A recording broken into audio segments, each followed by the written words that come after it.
Welcome to this afternoon's session of the Energy Security Net Zero Select Committee and our final session on community energy, and delighted to have our two panels this afternoon. The first panel can introduce yourselves, starting on this side, please. Hi there, I'm Victoria Moxham. I'm Director of Customer and Code Management at Elexon Limited. Elexon is the organisation that runs the Balancing and Settlement Code. So that's essentially the rule book that makes sure that the GB electricity market works fairly and accurately. Hello, good afternoon. My name's Helen Seagrave. I'm Director for Local at Great British Energy, and I'm responsible for setting up our functions for supporting community and local energy across the UK. Good afternoon. My name is Marzia Zafar. I'm a Deputy Director at Ofgem, and I look after our work around decentralization of the system, digitalization of the systems, creating a thin digital connection, and then overseeing our innovation work. Well, thank you all very much. Welcome. We're very much looking forward to your evidence, and with the Minister coming after you, this promises to be quite a session. Now, there will be votes at some point this afternoon. We hope to have finished this session before we get to them. I will start the questions and then pass to my colleagues. We've heard calls for a formal recognition of community energy as needed for 2030. It was very much what we heard in written evidence and in some of our oral sessions too. What's your main priority to ensure we get this target, if indeed it is a target, of 8 gigawatts of local and community energy delivered? Who would like to start? I'm happy to start. Sure. Yeah, thank you. So Great British Energy has been set up as a publicly owned energy company with a clear mission to drive the development of clean, homegrown energy for the benefit of communities across the UK. We published our first company strategy at the end of last year with 3 clear priorities, including supporting community and local energy. And within that, we want to use our roles across investment, project development and partnerships to help to overcome the barriers that community and local energy is facing, to increase the pace and scale of delivery and to get more community benefits felt across the whole of the UK. Okay. I'll go. All right.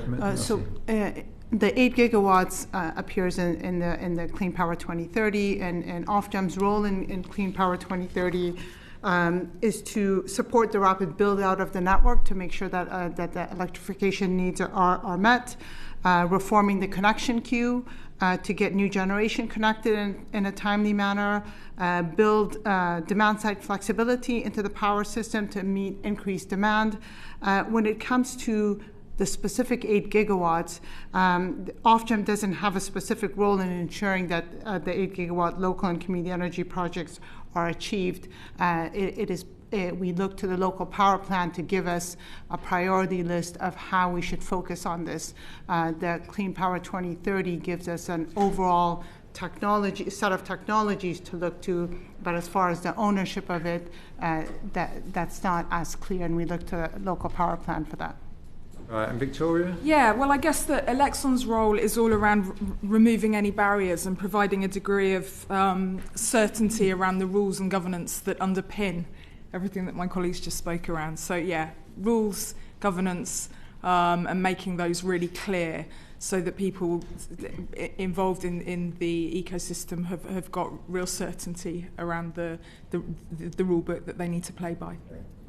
Does community energy help or hinder decarbonising the grid? I think I can go to start with. Certainly, I think it helps the Clean Power 2030. It helps decentralization.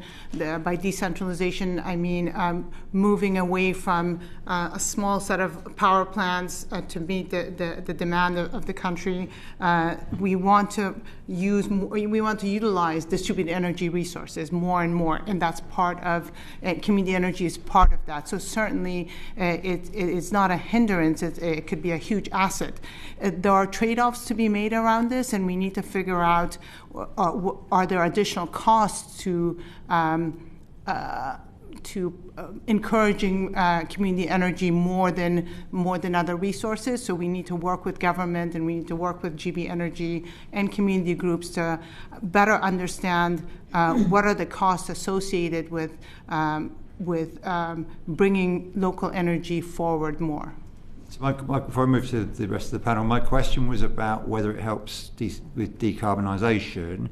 You said it could be an asset. Tell us what you mean. It could certainly help, because as we decarbonize, we're going to rely more and more on renewable energy. And to rely on and community energy is largely about renewable energy. So it does help. One of the issues that we need to, I think government needs to look at is, right now we have about 614 organizations in community energy providing 411 megawatts of energy.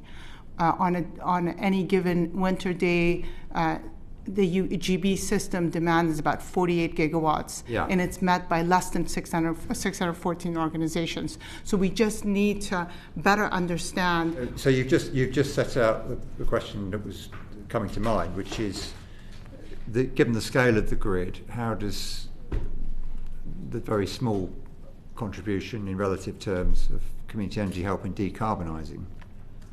So if we rely more and more on distributed energy resources, which community energy is a part of, then it's basically small amounts of energy making up multiple microgrids throughout the system, small amounts of distributed energy resources making up the needs for the system.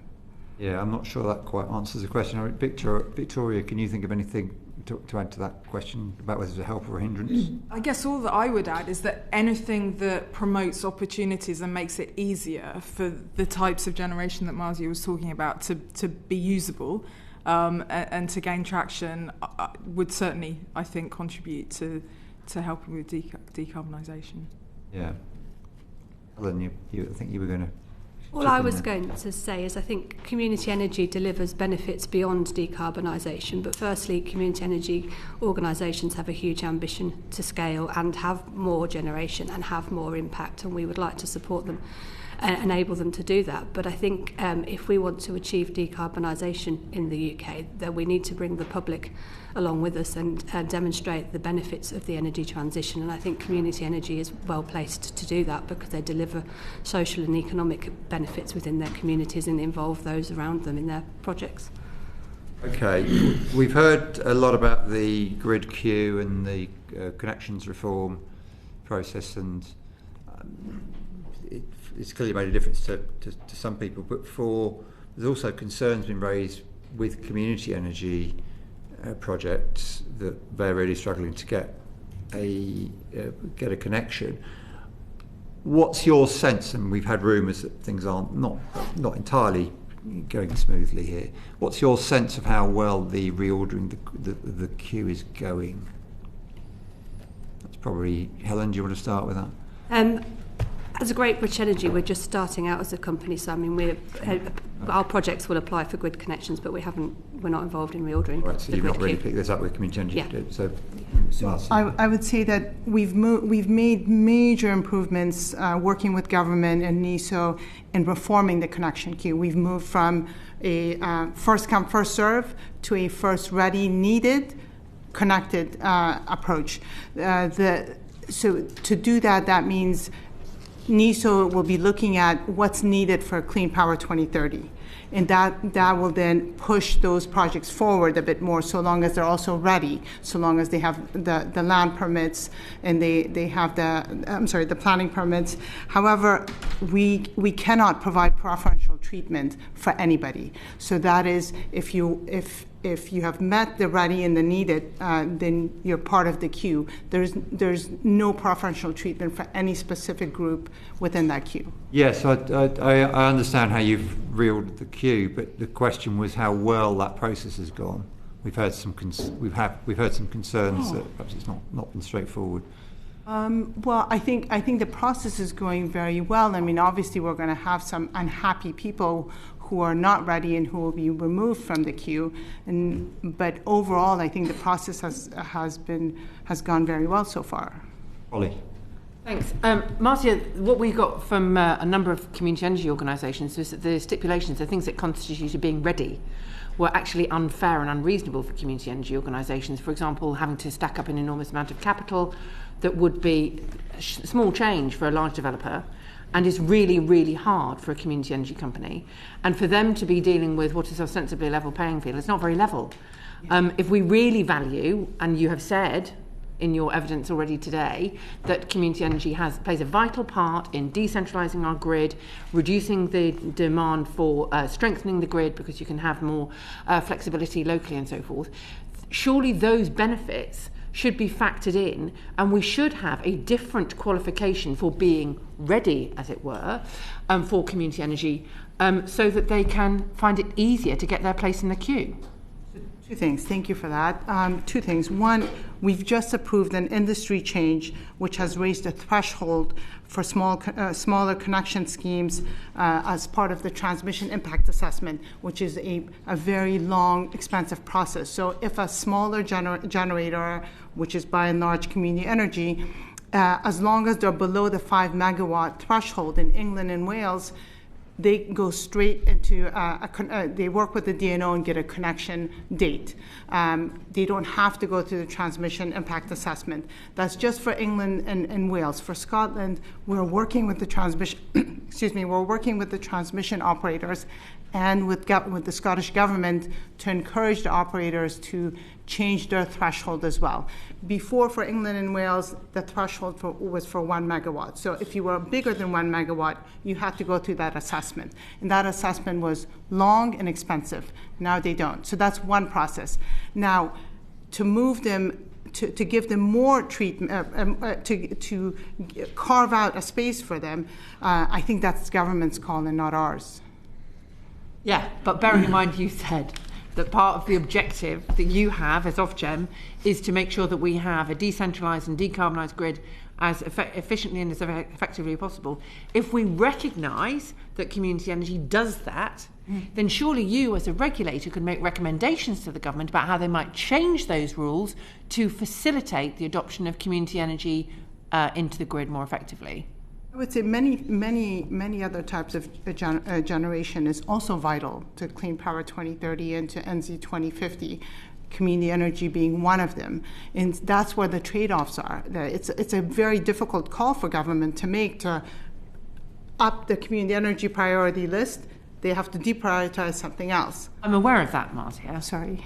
The point is, what I'm asking you as a representative here of the regulator is, if you really value community energy, how do you see the balance of those interests in order to be able to support what we know is not only has really important technical value that we're talking about, but also the social and economic value that Helen has referenced? We have worked with Helen and we have worked with DESNAS and we have sent we have also sent a letter to the Secretary of State to say, here's our advice. But it is not an easy decision. It's not an easy advice to say that, this is a great project to move this forward, because there's a lot of other great projects. So we are saying that community energy should be part of the solution, but it's difficult to say it should be the only solution or it should be the top solution. I'm not suggesting it should be either only or the top one. I just want to make sure that we get the community energy onto the system that will enable us to have the decarbonised and decentralised, cheap and flexible energy system that we need.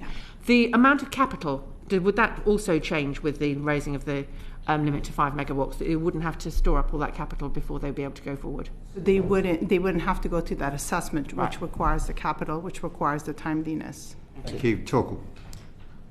Just to reinforce that point, Marzia, 5 megawatts strikes me as deeply, deeply unambitious. Unambitious in terms of community energy. I mean, I come from a place where we have 23 megawatts already. I mean, one turbine is 5 megawatts, I thank you all for coming in. I've had Ofgem, GP Energy, the network suppliers, the community energy companies, the government, all in one room. Everybody agrees community energy is a great idea. Nobody's actually coming up with practical solutions on how to get onto the grid. So I'd really like to ask Helen, what real role can what instruction do you need from government to give communities priority? Marzia, do you need ministers to tell you to prioritise community energy at scale? 5 megawatts is nothing. And also Victoria, or rather I think it was Helen who mentioned it, about taking people with us on this journey.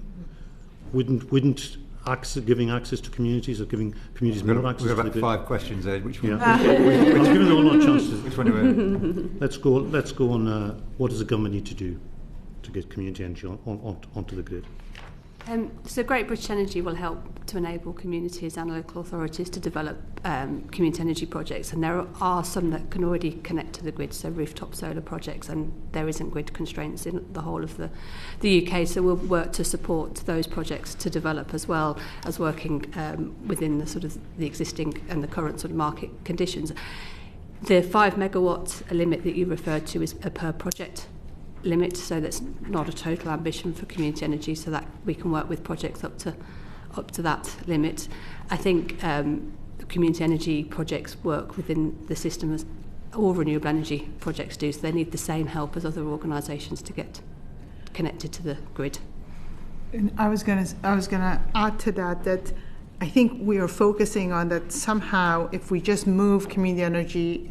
If we move them up from the connection queue, that it's going to solve all their problems. I would say that a lot of community energy generation right now doesn't need the connection queue. Some do, but we need the local power plant to give us some clarity. Ofgem is the economic regulator. Ofgem is not setting policy or creating policy here. So if there is if government wants to prioritize this more, then we look forward to the local power plan to give us that level of detail to implement. Thank you. Melanie. Well, level of detail is a very good lead on to my question. We have been wrestling with the definitions of local energy, community energy, and it's been suggested that we do need to have that bottomed out. Now, we've got a definition of community energy in the National Planning Framework. It says community-led development, a development taken forward by or with a not-for-profit organisation that's primarily for the purpose of meeting the needs of its members or the wider local community. Rather than being a primarily commercial enterprise, the organisation should be created, managed and democratically controlled by its members, and membership of the organisation should be open to all beneficiaries and prospective beneficiaries of the organisation. I'm not going to carry on with the rest of it. I'm going to assume that you know it because it's your area of work. Do you agree or disagree with that definition to everybody? I can start, but it might be a bit of a spanner in the works because from my perspective, we're pretty neutral on what the definition actually looks like. We can work with any definition. What we care about is complex, non-standard sites. So we've got that kind of catch-all definition that applies to the rules that are relevant to this type of energy scheme. So we, regardless of the type of definition that you're talking about, the rules that are relevant to our settlement arrangements would be equally applicable. And when we're talking about community and local energy, I think that they are two separate things. So the community energy is an ownership model that has the facets that you talked about in that definition around the fact that the community own and take benefit from the energy project. So that could apply to an energy project of any size. Whereas as a business, we're developing our approach to local energy being more distributed, connected generation, because other parts of the business will look at transmission connected energy. So community energy groups can own local energy projects, but other customers, other organisations can also do local energy projects, and we want to be as inclusive as possible in our approach to how we talk about communities to get them into being interested in energy projects and eventually ending up as community energy businesses which would have the facets and the characteristics that you described in that definition. For Ofgem as a regulator, we need a clear definition. And the definition that you state is our understanding as well. The definition is needed, especially if we are told to move them up the priority list, if we're told to give them an incentive. A definition is very much needed to be clear and concise, and we don't want to mix community energy with local energy because then that makes it much bigger. Okay, thank you. And to Helen, community energy groups and projects. They are diverse, to say the least. How do you pick winners as GBE? What is the key criteria? So I think diversity and recognising, and communities being able to sort of play to the strengths of their areas and recognise the benefits that are important to their area is a key, one of the really good things about community energy. I don't think we will be picking winners necessarily. We'll be developing support to enable all communities, or as many communities as possible, to think about developing energy projects. We will provide capability and capacity support and finance and funding support through schemes that we will develop that will have selection criteria based on which projects meet our strategic priorities, which projects will deliver benefit for their communities. And so there is an element of picking winners in that, really. That's not, I mean, that is fundamentally what GB Energy will be doing. You've got a role in delivering that 8 gigawatt. We'll have a role in supporting a number of projects, yes, and we'll develop schemes that have selection criteria, but hopefully we'll support as many. And have we got the selection criteria yet? That's what we're currently developing and working on. All right. And do we know when it will be developed by? So the local power plan will come out soon with some more details about our plans, and then we'll announce more schemes throughout the rest of this year. And in terms of making sure that projects do stay community focused and they don't become a kind of proxy for other energy groups to exploit, how do we make sure that they are genuinely community focused, and who is going to take responsibility for that? I think there are certain company structures that can be used to ensure that they are set up purely for the benefit of the community, and you can use things like asset locks to keep assets within the community ownership and community benefit structures. But it comes back to your point about needing a definition and clear criteria if you're going to be awarding benefits to community energy schemes or priorities to community energy schemes. Do you agree, Marzia? I completely agree, to the extent that we have a clear definition, especially if we are creating a special route, or if we're giving benefits. That the definition is very important. As time goes on, I mean, things are community-led, community-owned. Very often things can be less rigorous in terms of the people who are involved and remain, and structures. People can move on relatively fluidly.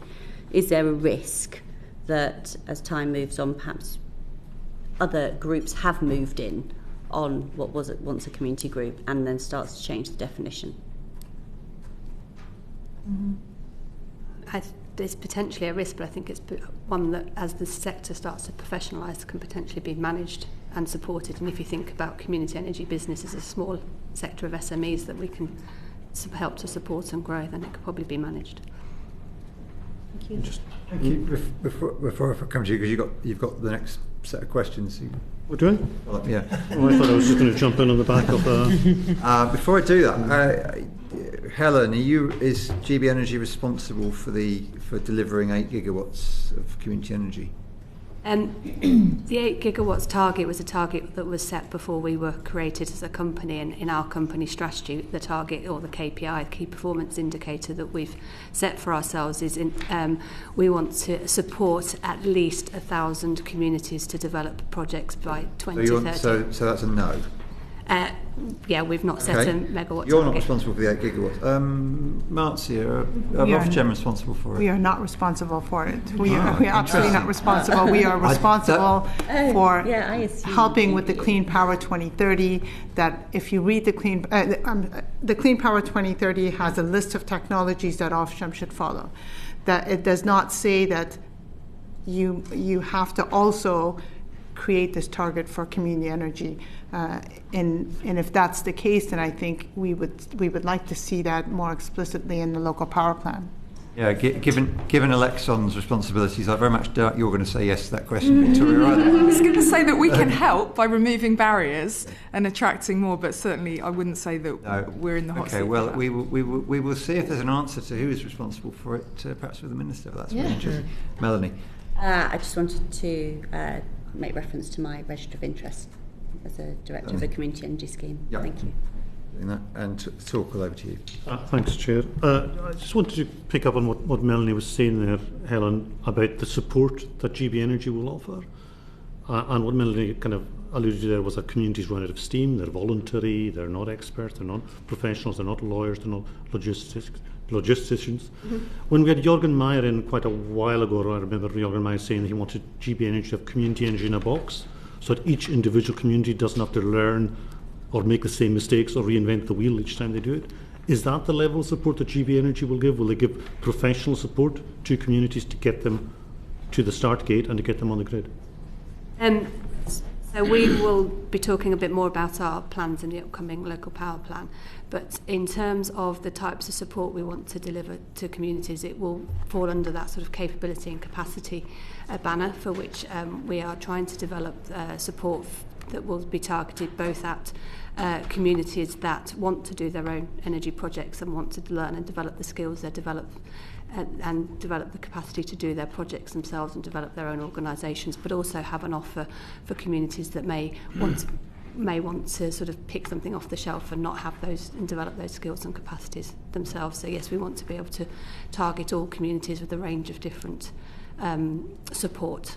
Some communities have vast expertise in this area, and you could just kind of plug it into another community if you wanted. Yes, and I think one of the keys to being able to scale community energy is to develop repeatable models that are easy for other people to pick up and use if they want to. Yeah. Marzia, getting onto the grid is a nightmare for everyone, and one of the big things we've heard about is this kind of siloed thinking there is about transmission, generation, which I know works within grid providers and within Ofgem as well. Is this kind of silo thinking, is it a hurdle to change? Because, I mean, we hear examples of, like I've said before, everything's community energy is great. And you say, even if you did give communities priority, at whose expense would that be? And we hear from energy companies themselves that they're quite willing to give up a couple of megawatts to the community, but they couldn't give it to the community because we would go to the next person in the queue. Why is there a blindness and a siloed thinking to community access to the grid? If I understand the question right, which is, are there silos? Are we operating in a siloed fashion? I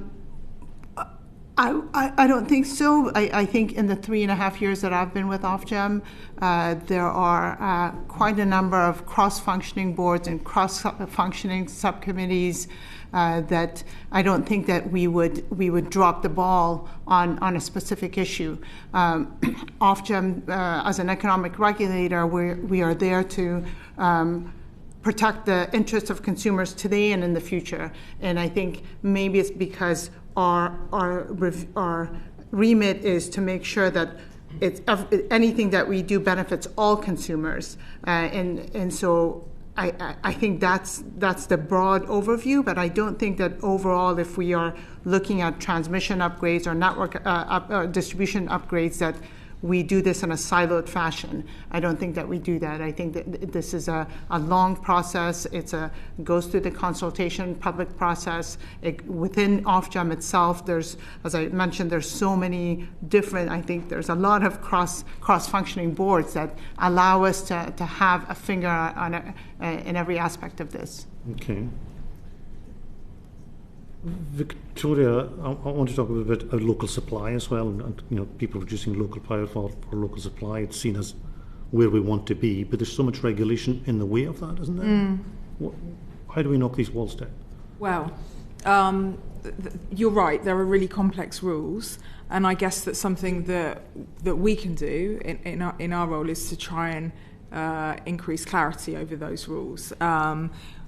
It's timely that you bring that up because there's a rule change that's going to come that's been worked on for a long time now and is going to come into play soon, and that's going to really directly impact the ease at which this type of scheme can get up and running off the ground. So it's going to introduce things like netting, so that supply and generation consumption can be netted off each other, and it's also, I think, going to create a set of rules that fit for the future and allow for technologies that we haven't even envisaged yet. So I think that what we can do is create really understandable, clear rules and guidelines, so that anybody who wants to be involved has a very clear idea of, I guess, the rules that they need to abide by and the rules that they need to stick to. So regulatory certainty, which will be good for community energy schemes, but also helpful for suppliers, because I think there's a real limit at the moment in terms of suppliers being perhaps less keen to become involved with this type of scheme because they face a degree of regulatory uncertainty. So that's something that's nearing conclusion, and we should see coming into force in the summer, and something that I know that in previous sessions has been named as a potential watershed moment in terms of making this type of scheme more viable. Thank you, John. We're joined today by Angus MacDonald from the Scottish Affairs Committee. Angus, you're very welcome, and you have a question. I do, particularly from Marzia. You said something about benefiting all consumers equally. On behalf of Torquil and I, who represent the Highlands, we have a big issue in that rural areas are paying 26p for their homegrown renewable energy, whereupon people in urban areas are paying 6p for their imported mains gas. So this enormous disparity is really harming the people who are generating the renewables and the community benefit for their areas, and I just don't think that is being recognised by, say, DESNZ or the senior government. Are you saying that maybe it was the overall thought that we should make the supply license a bit easier for community energy to be able to participate? Well, not just, I mean, it obviously impacts people who are benefiting from community energy, but it's the extraordinary disparity of energy costs in Britain between people who are on electricity and people who are on mains gas. And I can't overestimate how that fuel poverty is really hurting people. What do you think is the answer to it, Marzia? Well, I think the answer to that is, one of the answers for us is, we're conducting an end-to-end review of this work. We are looking at working with community energy groups to better understand where their difficulties are. We are working with suppliers to figure out what are the costs that they're bearing, and that's a barrier to bringing community energy forward, that supply forward.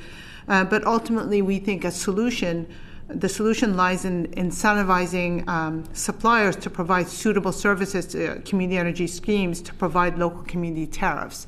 I think that's, in the past, I think FIT was something that was quite attractive for community energy groups, but government revised that and replaced it with the SEG, I think. Polly Billington, you've got some questions on a similar topic, so I'll pass over to you. Yes, just on that last point, giving people preferential tariffs is one thing.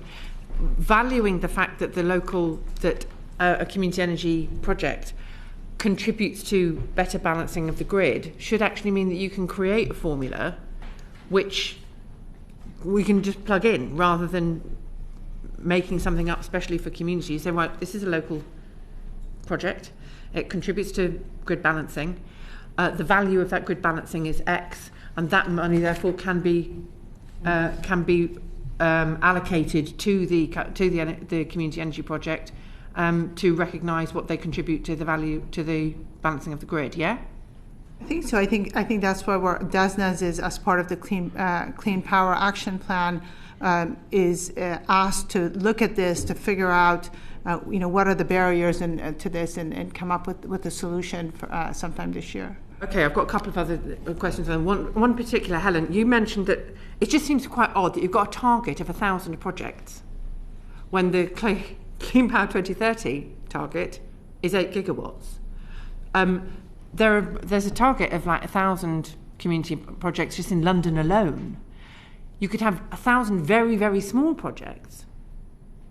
So it feels to me like it's the wrong metric.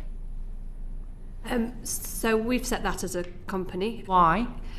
Because we feel that will be something that we can I mean, the one thing to say about it is it's a company KPI, so it's a baseline. It's the baseline for ambition. We do actually want to deliver more than that. But not only do we want to deliver support to direct support to that, at least that many communities, we also want to work to create the conditions for other projects to be delivered beyond those that we will directly support. So by helping communities to overcome some of the barriers, to create some repeatable models, deliver some capability and capacity support, hopefully people will be able to pick up those tools and resources and deliver projects beyond those that we can support. So in addition to the 1,000, at least 1,000 communities that we will support, there'll be others delivered as well. I can make an argument for why you have 1,000 projects as your KPI, as distinct from 8 gigawatts. Yeah. That is not the argument that you made. I mean, there is one, which is that you think it's more important to have more people involved than you have to achieve the 8 gigawatts, because you could, if you had only the 8 gigawatt target, you could manage to get all of your local energy with a small number of organisations, and because you are ownership blind, because local energy is not the same as community energy, you could get your 8 gigawatts by asking a few big developers to do some comparatively small projects. And you are choosing not to do that, and therefore your target is 1,000. That is one of the reasons as well. That is one of the reasons. Yeah, we didn't want to be driven by megawatts. Right. We wanted to help as many people as possible. My concern is if you only have 1,000, and they're all very little, you don't get anywhere near your big target. I appreciate that. So we didn't want to chase the megawatt target. We wanted to recognise that community energy delivers more than just megawatts. So a small project to one community could be just as valuable for the impact it delivers as a large project to another community. Not on grid balancing, for example, would it? No, but I was thinking about the social and economic benefits of that project to a community. And we intend to support a range of different types of projects within that target, and not just small ones, not just large ones, but a nice mixture. And if you were to say, what are the things that need to change in both financial and regulatory terms in order to be able to unleash these 1,000 projects as part of your KPI?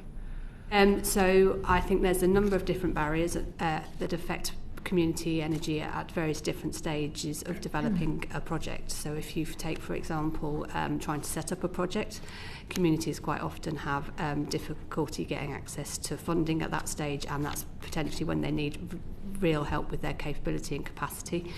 And I think grants are potentially a good way of supporting projects at that stage. But if you look at communities that have developed a project all the way through to being able to be delivered, it's got a grid connection, it's got planning, but quite often at that stage they can still have problems with the business model and the business plan.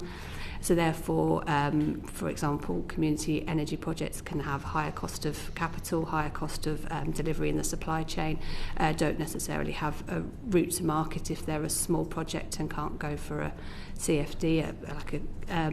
So therefore, barriers at that stage are different and potentially require a different solution and different finance solution at that stage. Can I suggest that what you're outlining is a way of making sure that community energy projects have to deal with the energy system as it is, rather than the energy system adapting or changing to meet the ambitions of community energy? Because in talking about capacity and capability, to wrangle with the extraordinarily complicated energy system that is entirely designed for big, huge developers, is basically saying to people who really, really believe in this, you need to be more like us, rather than thinking, actually, this is an amazing and extraordinary opportunity to decentralise our grid, that people really want to be able to do stuff. Why don't we make it easier for them? Instead, what we're doing is saying, you have to be more like us. And isn't there something that GB Energy should be doing to advise and take the insights from community energy projects to inform the energy system regulators that we need to change the rules so that we can get more community energy on the system?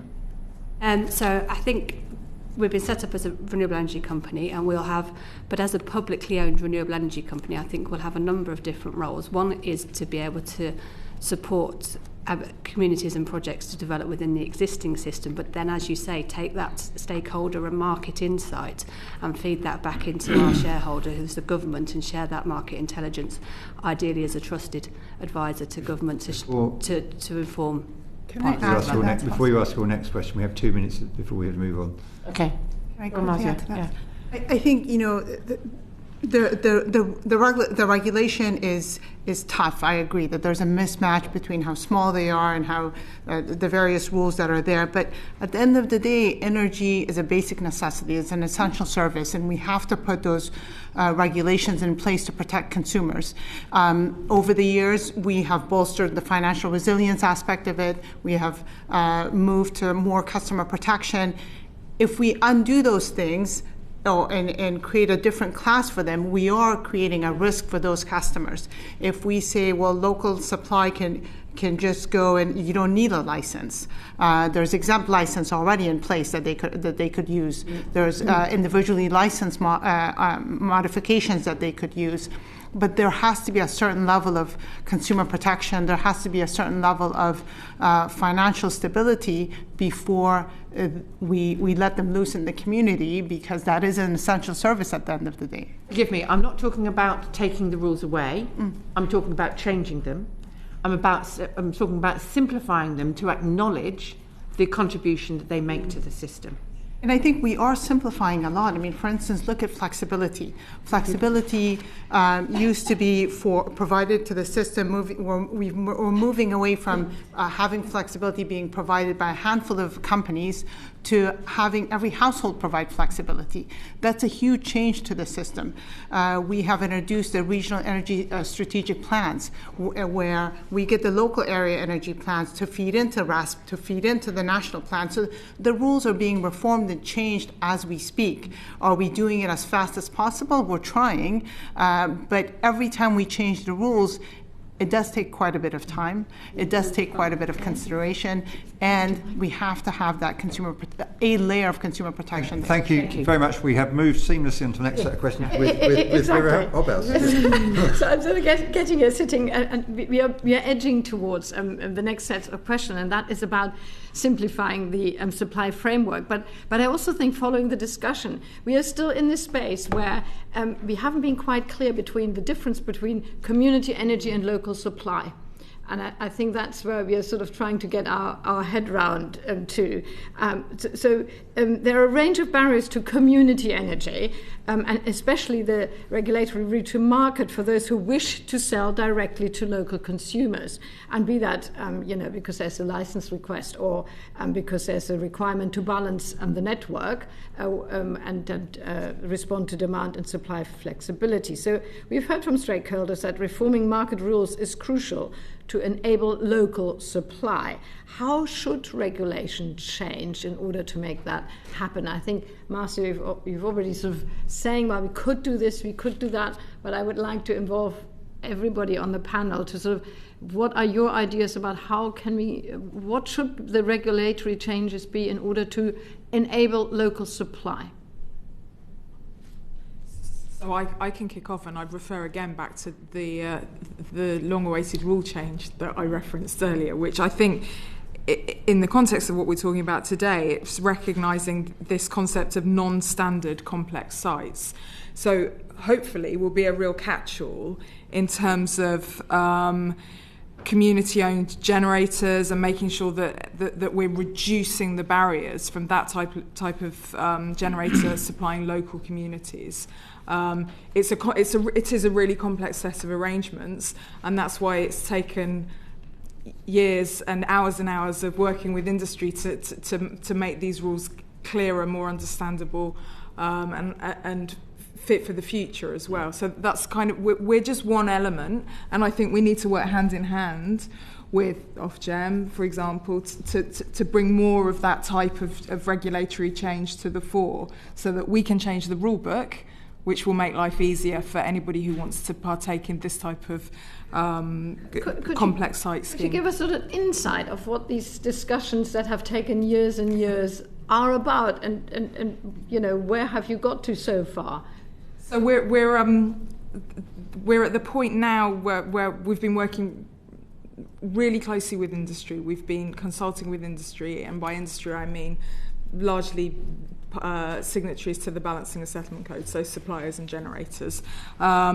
We've been working with Ofgem very closely because the rule changes that we've been looking at have a real knock-on effect on other codes and other areas of the energy market, on pricing and that kind of thing. So there was some fairly detailed wrangling that Ofgem were heavily involved in to make sure that the changes were legally robust. So we are talking about P441. Yes. Right. So how do they currently work? Or how should they? What is it that should change? Or what does P441? Tell us what P441 is. So P441 is a change to the rules that sit within the Balancing and Settlement Code. The Balancing and Settlement Code is the rule book that, as Elexon, we oversee, and it's a really complicated set of rules that suppliers, generators have to comply with to take part in energy balancing and settlement.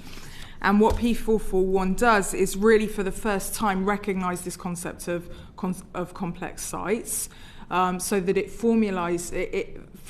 formalises a set of arrangements, so that and the key here is netting, so that supply and consumption can be netted off one another.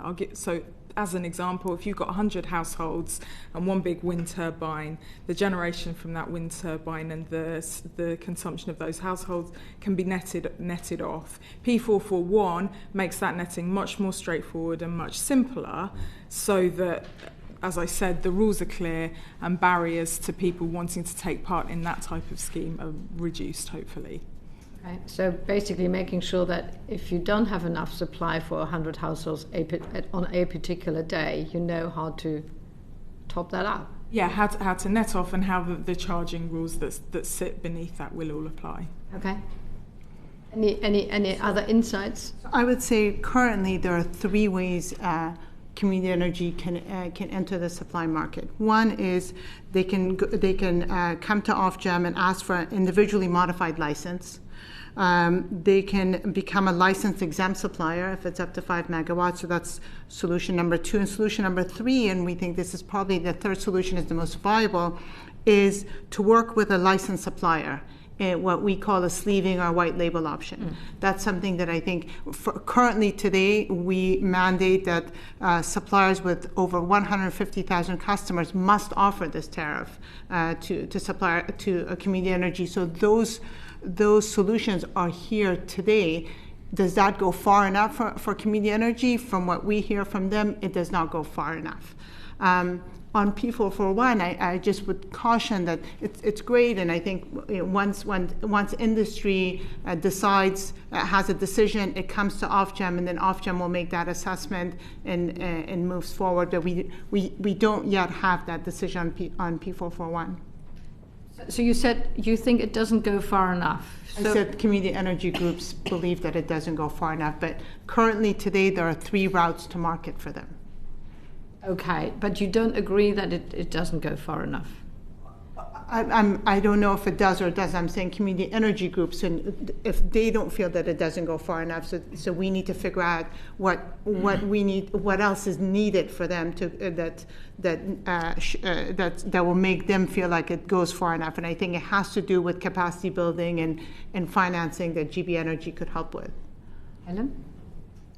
I think what we're understanding and hearing from the community energy groups and the projects that we're talking to is that certain sizes of projects, it's still quite difficult to develop a financially viable business model because there isn't a sustainable route to market for the export and a guaranteed price over a long period of time. We need to develop our expertise in this area to see, to understand in a bit more detail whether the route to markets that Marzia described would help to solve that problem. But at the moment, these projects need to either get a power purchase agreement, for which is a short-term contract, or there might be other options to them, but what we are understanding from our engagement is that they do need a stable long-term price to help them to develop their business models, and that's quite challenging to achieve within the current market situation.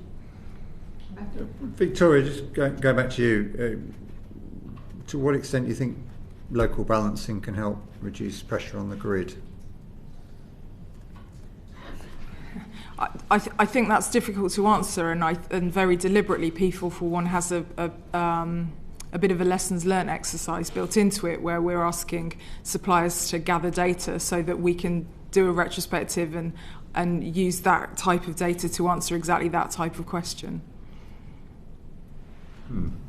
Well, perhaps we can keep the dialogue going, and when you've got We need to know that answer, don't we? more to tell us, we'd like to hear it, please.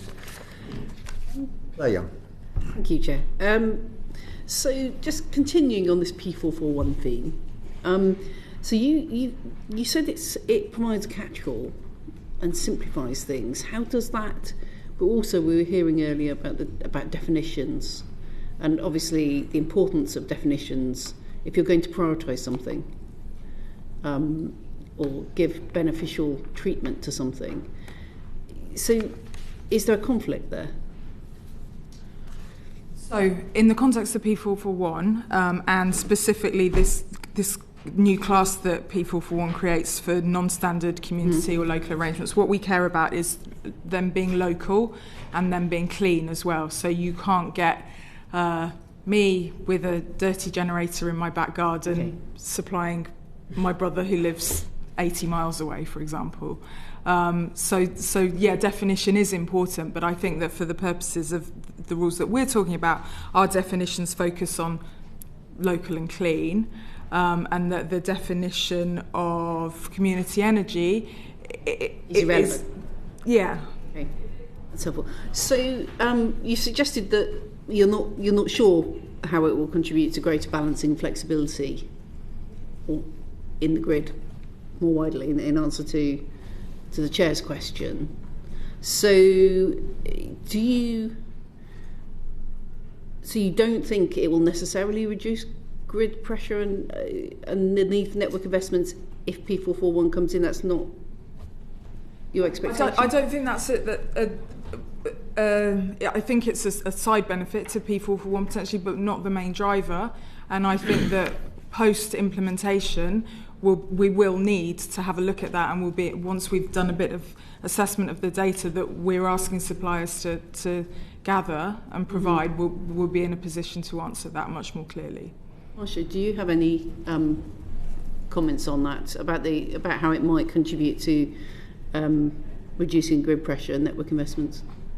I think as part of the Clean Roadmap, DESNAS has a priority action to look into this and tell us what are the policy and regulatory changes that we should make.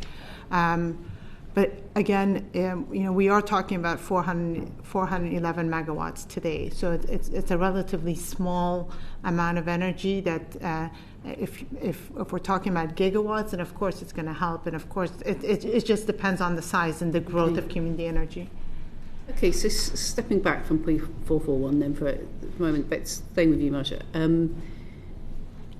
We've heard previously on the issues of sort of consumer-led flexibility that it would reduce bills overall, and that's all of our constituents, whatever they think about any of the rest of this stuff to do with energy, they want to see their bills cut. So do you think that local supply and local flexibility from community energy will lead to lower bills overall by reducing pressure on the grid and the need for investing in the network? Or do you think it will the benefit will only be seen within the community that's got the community energy? I think it should benefit the whole system, and as it grows. If it grows, it should definitely benefit local constraints, which will then benefit system constraints.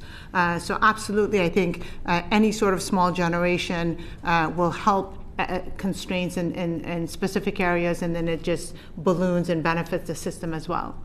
So what more do you think can be done to roll out that sort of community-led local balancing and local flexibility more widely?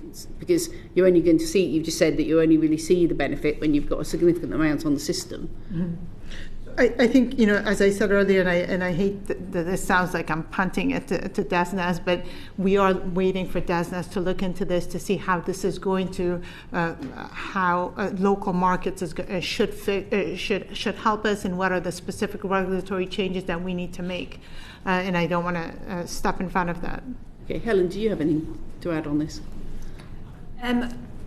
Only that is part of our support for communities developing projects. We'll need to be able to help them navigate the existing energy system and understand the opportunities that are there for them to take part in flexibility markets. I have one overall question now, which is, so you've got there's this 8 gigawatt target, and that's for community and local energy, and we've heard how they're different.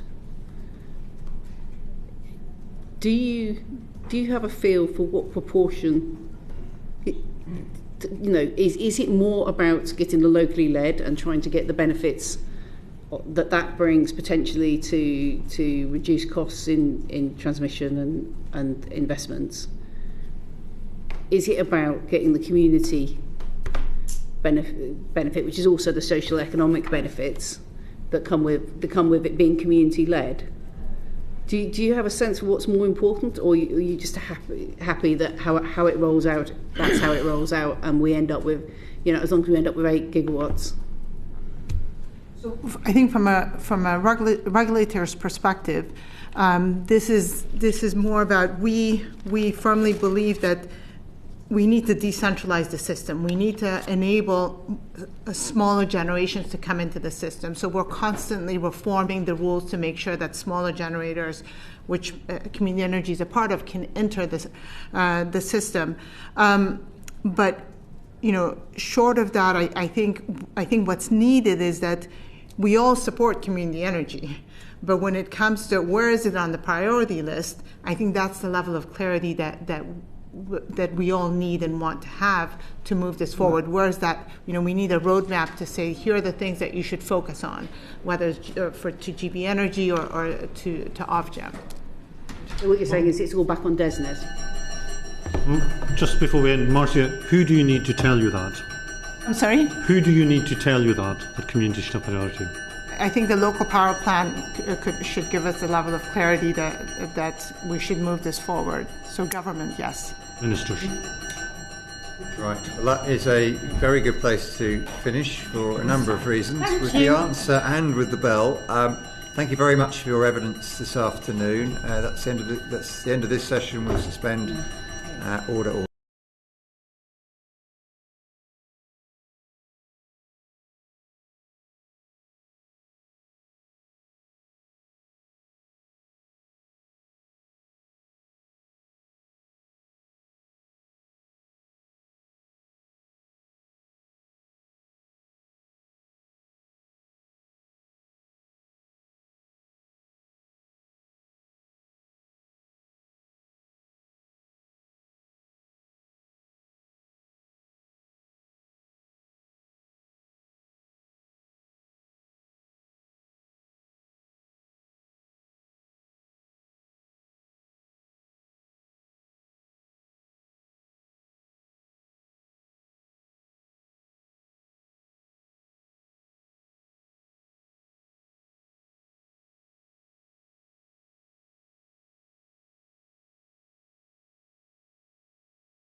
Order. Welcome back to this afternoon's Energy Security and Net Zero Select Committee hearing Unlocking Community Energy at Scale, where we're delighted to be joined by the Minister, and we will ask your colleague from DESNZ, Emma, if you would introduce yourself and give your brief in your role before we start the questions, please.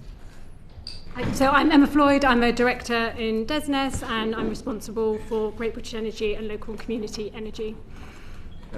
Minister, before we go into the questions, if you can just outline your responsibilities, departmental responsibilities.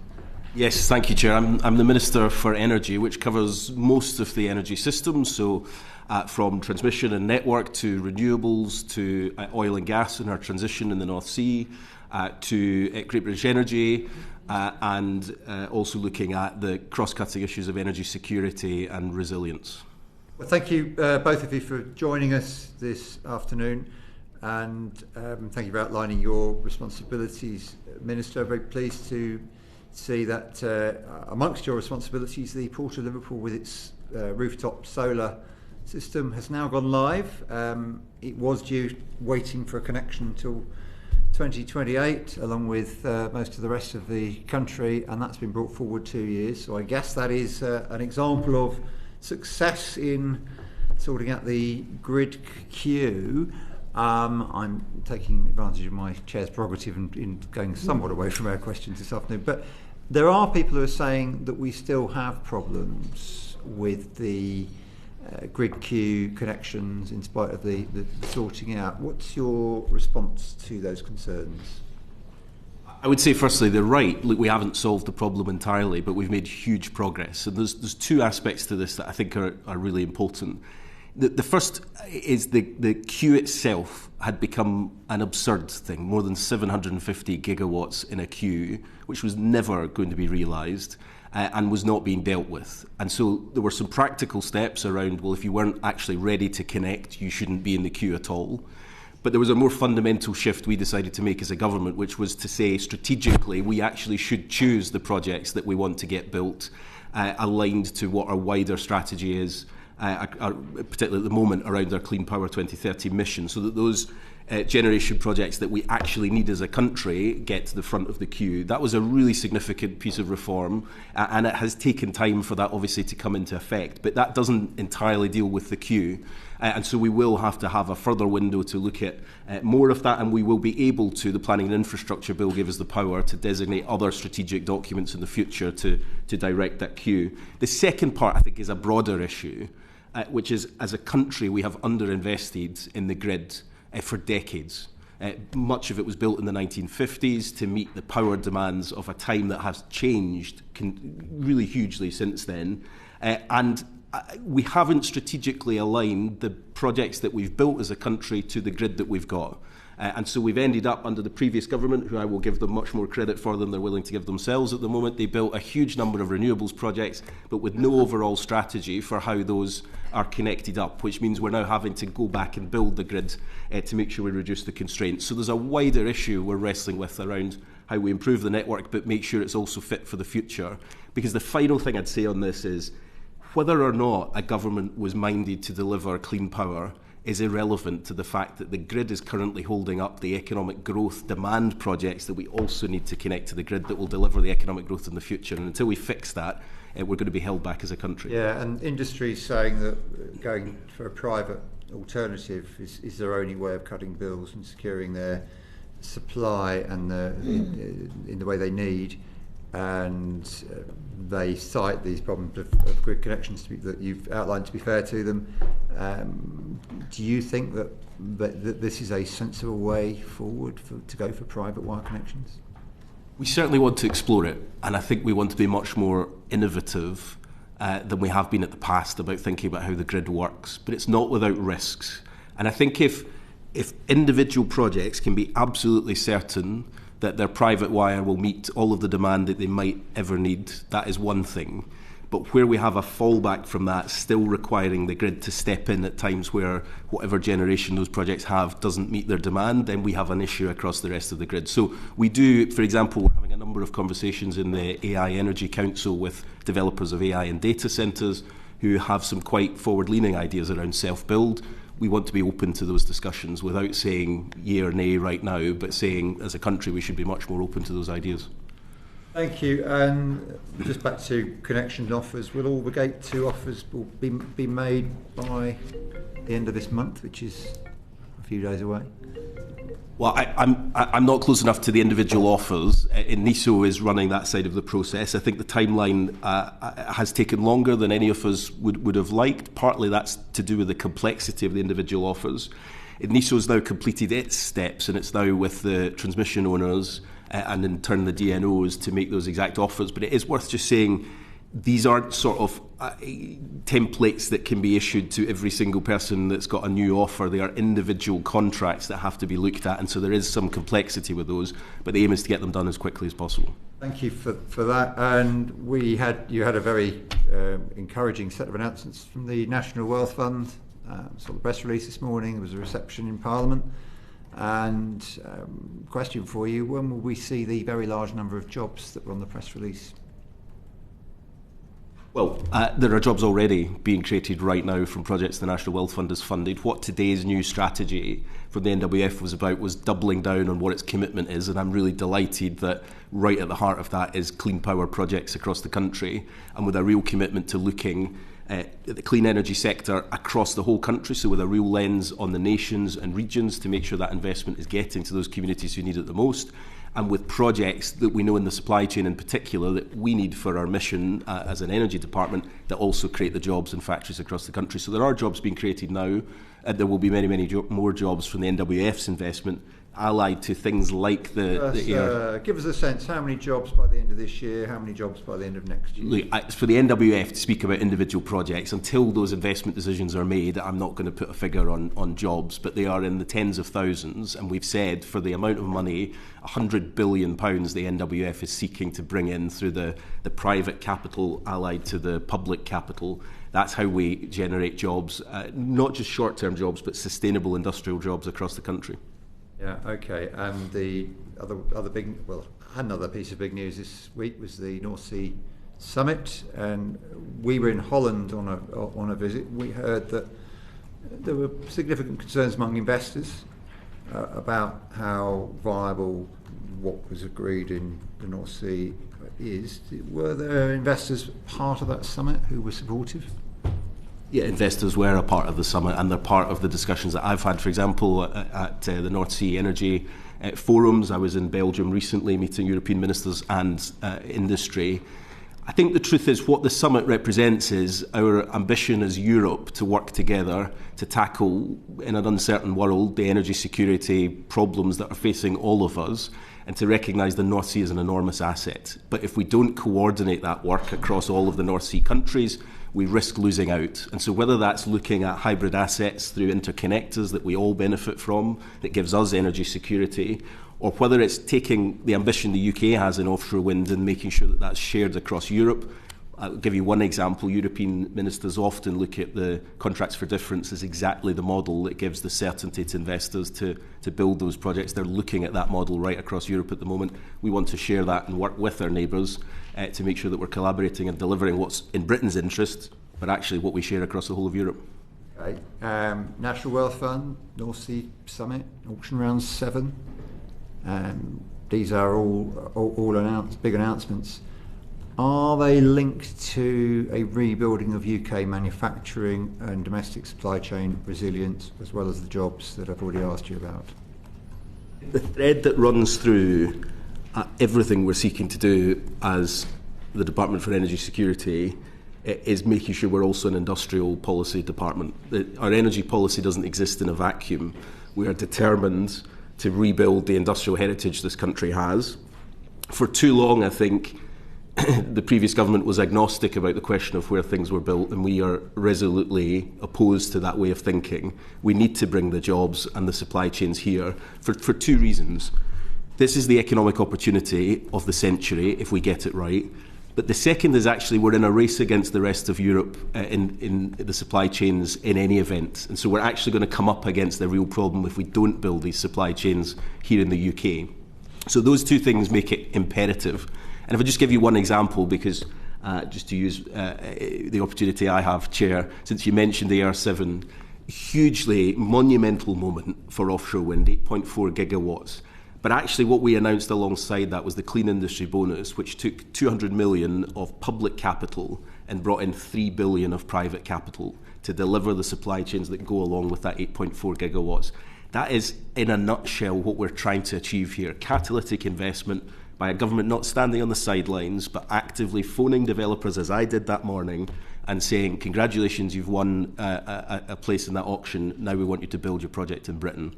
Yeah. And that didn't come as a surprise to any of them, because that's exactly what other European capitals have been doing for decades. We're playing catch-up, but we're back in the game now.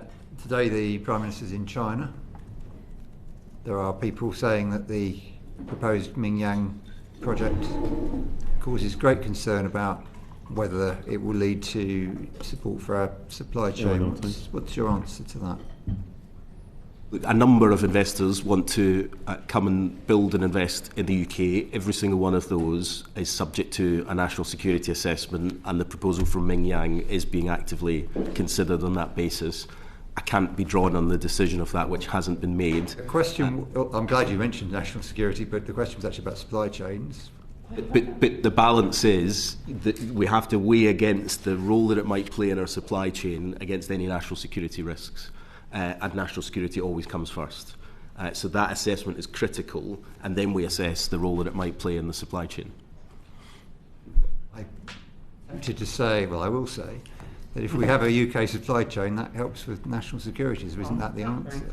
I don't think that's unqualified, though, Chair. I think, yes, we want to see a supply chain in the UK. We want to see factories built, and we have investment from countries around the world in building that supply chain here in the UK. That's good, but our national security comes first, and that trumps any other consideration that we have and always has.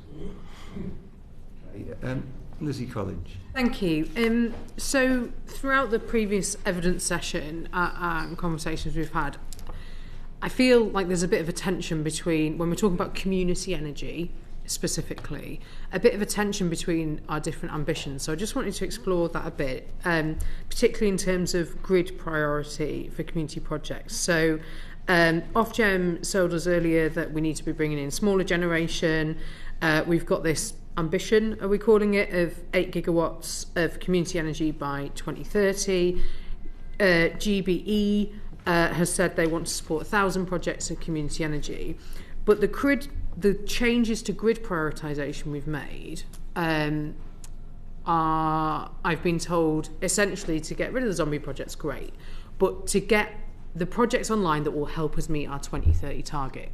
Now, to me, that sounds like we're going to push towards bigger projects that will help meet that ambition. Is there therefore then a tension between supporting small generation community projects with their grid connection or another means and our approach to grid connections there? And if so, has that been thought about, and have you thought about how you're going to address that tension? I think it's a really fair question. There is a tension there. What I would say is the Clean Power Action Plan didn't designate individual projects or scale of projects. It designated the targets we want for each type of technology, and it's then left to the individual projects who come forward because government doesn't direct the project. So it's entirely possible within our target for onshore wind, for example, that a number of those projects will be community owned. The prioritisation of the grid queue had to be done with some objective measure, and that was taken as the objective measure to make sure we didn't end up with a huge number of batteries that we didn't need in all the wrong places. So that's partly the first part of your question. The second part, I think, is a sort of broader question about whether we should be prioritising community projects over other projects. And I think I've listened to a number of members on this point, and I entirely understand the argument. The challenge we have is if we start going into that process, then we start getting less objective about how we're measuring the projects that we want in the queue overall, and we risk jeopardising other projects that can help us deliver on a bigger scale. Now, that's not to say we discount those smaller projects, but we're not necessarily in a place where we can prioritise one over the other. So, if I may, Chair, I'm not sure that I think we should be prioritising community. I've not made my mind up on that. And the argument for getting in with big amounts of megawatts to meet that target makes sense. But on the other hand, we have communities who are trying to make their energy cheaper and are trying to also contribute to flexibility in the grid system. And so I suppose I'm trying to understand your thinking of how you balance all of that. So partly, well, let me say first of all about smaller scale projects have been taken out of the queue altogether. So by raising, I should say this isn't in Scotland for different reasons. In Scotland and the islands it's much lower, but in the rest of the UK, raising it to 5 megawatts takes out a large number of those community energy projects from that queue altogether. Now, not all of them, and I recognise that, but that does allow a lot of these smaller scale local projects to connect without that process. The second thing I think is to say that we also want to see more innovative approaches that involve that energy being connected locally without having to connect into the grid. And I've seen some examples of that, of smart local systems that we want to have much, much more often as a flexible system. And the third thing, I suppose, is that the reforms to the grid aren't just about those projects currently in the queue that benefit. The whole process benefits. So by clearing out all of the projects that are unnecessary, yes, that helps the ones that are the front of the queue, but it also frees up capacity right across the grid. And we shouldn't think of this as just a whole GB-wide grid queue. Yes, it is in terms of the capacities we've set, but by freeing up some of these projects, we'll have even more capacity in certain parts of the country that can allow projects to join much quicker. Thank you. Okay, right, we've moved on to community energy, which is the topic of the discussion. Thank you for indulging me in asking all the other questions. Which, I noted you put forward a very good case for the various things that the government's doing. So thank you for doing that. We heard in the first session a degree of uncertainty around where we are with community energy. I think I would characterise it in those terms. Tell us, who is responsible for the local power plan? I am responsible and the Secretary of State is responsible, but it's a shared endeavour between government and Great British Energy and communities. And I do want to emphasise that when we publish the local power plan, yes, it details what government will do and it details the offer from Great British Energy, but it is designed and framed to be very much about driven by communities with the support of government and Great British Energy. So it's a partnership. Okay, thank you. And who is responsible for hitting 8 gigawatts of community and local energy? We committed to that target and it was in the Clean Power Action Plan. It's an ambition that we have. What the local power plan will not do is break down exactly that 8 gigawatt target, because we don't want to focus purely on gigawatts. We want to focus on the individual projects. Now, our ambition is that we will meet that through a combination of local and community projects, but also shared ownership, which is where we can really kind of ratchet up the quantity that we've got on the system. But we do want to make sure that these are genuine community projects that are supported. So to Lizzie's question earlier, I think we do want to avoid the idea that we should focus all our energy on huge projects in order to hit a gigawatt target and miss the sort of genuine capacity building that we can do in communities. But that's not to say our ambition has changed at all. We remain hugely ambitious. Okay, so why have the 8 gigawatt figure if it's not really about gigawatts? Well, because we said in our manifesto when we were elected as a government, we wanted to significantly change ownership of energy in this country, and that remains absolutely our ambition. It hasn't changed. But this plan is around how we take the initial steps to get to these projects, going from, at the moment, a very low starting base, although really important projects in megawatt terms, relatively small, to get the process moving so we can get to that target.